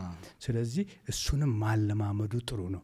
እሱ በሰለጠነ ቁጥር ይሄኛው ልባችን ደግሞ ስራ ይቀለዋል አይደለ? ስለዚህ እነዚህ ኢንትረስቲንግ ነገሮች አሉ። የሚገርም ነው። ለምን ቀጥታ ስለሚገናኝ ማለት ነው። የዛሬ 13 ዓመት ሳገኘህና አሁን ያለው ከ13 ዓመት በኋላ በኤነርጂ ደረጃ ፊልም የምታደርገው ነገር አለ? 13 ዓመት እንደጨመረ ሰው እንዳልኩ አንዳንድ ጊዜ ቅድም ያልከው ነገር አለ ደግሞ ፕላሲቦ ኖሲቦ የምንለው ነገር አንዳንድ ጊዜ ደግሞ ሜዲሲን ውስጥ ሃይፖኮንድረስ የሚባሉ አሉ። ሃይፖኮንድረስ ምንም ማለት የጤና ችግር የለባቸው፣ ነገር ግን አሞናል ብለው ስለሚያስቡ ብቻ የሚያማቸው አሉ። ስለዚህ እንዴት እንደምታየው ነው የሚሰማህን ነገር ያንተ እንትን ነው your perception አይደለም። አንዳንድ ሰው ዝም ብሎ ራሱን ትንሽ ያመውና ወይም አከታታይ ሲያመው ወይ ብሬን ቲዩመር ሊሆን ይችላል ይላል እና ራሱ እንደገና ሌላ ችግር ውስጥ ያስገባል። ማለት ሁሉ ጊዜ መጠርጠር ጥሩ ነው፣ ነገር ግን ሪሊ በዚህ ደግሞ እንትን ሆነን ኦብሰስድ ሆነን እንትን መሆን የለብንም ባይነኝ ገባ እና ሁሉን እያንዳንዱ ነገር እንዲህ ነው ምናምን ምንድል ከሆነ ኢትስ ባድ አይደለም እንዴ? እና ተቃራኒ ከፕላሲቦ አለ አይደለም ኖሲቦ ምንለው አለ ኖሲቦ ኢፌክት። እዚህ ኔጌቲቭ ነገር ይሄ ነገር እንደዛ ነው ብዬ ካሰብኩኝ አካሌ ላይ እንትን መንፈሳዊ ፍጡራን ነው። ስለዚህ ላይፍን አመለካከታችን በጠቅላላ ትንሽ እንትን መሆን አለበት አይደለም እንዴ? ሲምፕሊፋይ አድርገን ሪላክስ አድርገን መደረግ ያለባቸውን በትክክል ነገር አድርገን ኢንጆይ ማጣጣም መቻል አለብን። እኔ ብዙ ፊል አታረገውም ነው እግዚአብሔር ይመስገን እኔ ፊልም አደረገው ነገር የለም አይደለ? አሁንም በቃ ግሬት ያው እግዚአብሔር ይመስገን ነው እንዳልኩ ማድረግ ያለብኝ በየቀኑ ነው አይደል የምትኖረው። በየቀኑ ማድረግ ያለብን ታረጋለህ አይደል? ከዛ በኋላ ሌላው ነው ለፈጣሪ መተው ነው፣ ለራሱ ለአካል መተው ነው። የሚገርም ነው። እስኪ በመጨረሻ የምታስተላልፈው መልእክት ካለ በዛውም ደግሞ በእርግጠኝነት ብዙ ሰዎች ስለሚደውሉ የእናንተንም አድራሻ ሊንኩ ላይ እንትናችን ላይ እንተዋለን። ሊንካችሁን እዛ ላይ እናደርጋለን፣ ስልካችሁን እንተዋለን። በእርግጠኝነት ብዙ ሰዎች ይደውላሉ። እስኪ ስለ እናንተ ስለ ቦታችሁም ከመጨረሻ መልእክት ጋር እያይዘ ንገረን። እንግዲህ የመጨረሻ መልእክቴ ቅድምም ትንሽ ጠቅሼዋለሁ አይደለም? ታሞ ከመማቀቅ አስቀድሞ መጠንቀቅ የሚለው እንትን ላይ እናተኩር። ሁለተኛ ላይ ደግሞ አካላችንን አቢዩዝ እያደረግ ነው ከዛ በኋላ ሌላ ሪዛልት መጠበቅ የለብንም ነው። ኢንሳኒቲ የሚሉት ነው ፈረንጆች። ሌላ ውጤት መጠበቅ የለብኝ ነው። ስለዚህ መረጋጋት አለብን፣ ወደ ራሳችን መምጣት አለብን። ፈውስን አብዛኛውን ጊዜ ተፈጥሮ ውስጥ ማየት ነው ያለብን ነው። ፈጣሪም እንደዛ ነው፣ ተፈጥሮ ውስጥ ፈውስን አድርጓል ነው። እሱን እንመልከት፣ ከተፈጥሮ እንማር፣ ከእንስሳት እንማር፣ ከሁሉ ነገር መማር እንችላለን ነው። ስለዚህ ሳንጨናነቅ ደስተኛ መሆን ራሱ እንደ መድኃኒት ነው ይላል መጽሐፉ። ደስተኛ ልብ እንደ መድኃኒት ነው። ስለዚህ ማህበረሰባዊ እንትን መዋደዳችን፣ መፈቃቀራችን፣ መረዳዳታችን ሁሉ ነገር ጤናችን ላይ ይህ ነው የማይባል ኢምፓክት ነው ያለው ነው። ስለዚህ በእንደዚህ አይነት መንገድ ጤናችንን መንከባከብ እንችላለን ነው። ጅስ ዋናው መልእክት ነው። ተላላፊ በሽታዎች ሀገራችን ውስጥ እየጨመሩ ነው ያለው። ነገር ግን እነሱን ልክ እንደ ሚስጥራዊ ነገር እንደ እንቆቅልሽ አይተን እንትን የምንለው ነገር ሳይሆን ዊ ነው ኮዝ ላይፍ ስታይል ዲዚዝ የሚባሉት የላይፍ ስታይል በሽታዎች ናቸው። ስለዚህ ጤንነት በምርጫ የሚለው ነው ዋናው መልእክታችን።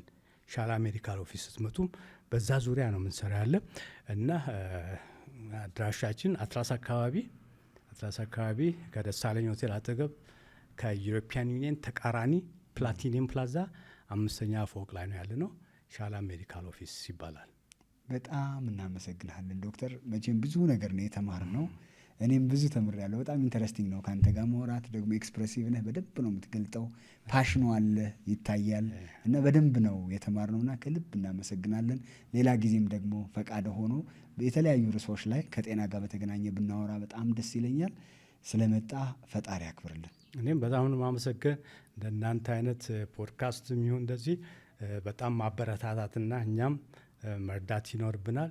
ስለዚህ የጀመራችሁትና ያነሳችሁት ኢሹ በጣም ኢምፖርታንት ነው። እኔም ላመሰግን እወዳለሁ። ቴንኪዩ በጣም ውድ የራይዝ አፕ ቤተሰቦች፣ የዛሬው እንግዳችን ዶክተር ዳዊት መንግስቱ የሻላ ሜዲካል ዌልነስ ድርጅት መስራች። የተለያዩ ጭውውቶች ስናደርግ ቆይተናል። ስለ ጤናችን፣ ስለ አመጋገብ በጣም በርካታ ነገሮች አንስተናል። ተከታተሉን፣ ታተርፉበታላችሁ። እናመሰግናችኋለን። ሳምንት ደግሞ ከሌላ እንግዳ ጋር እንገናኛለን። ቸር ሰንብቱ።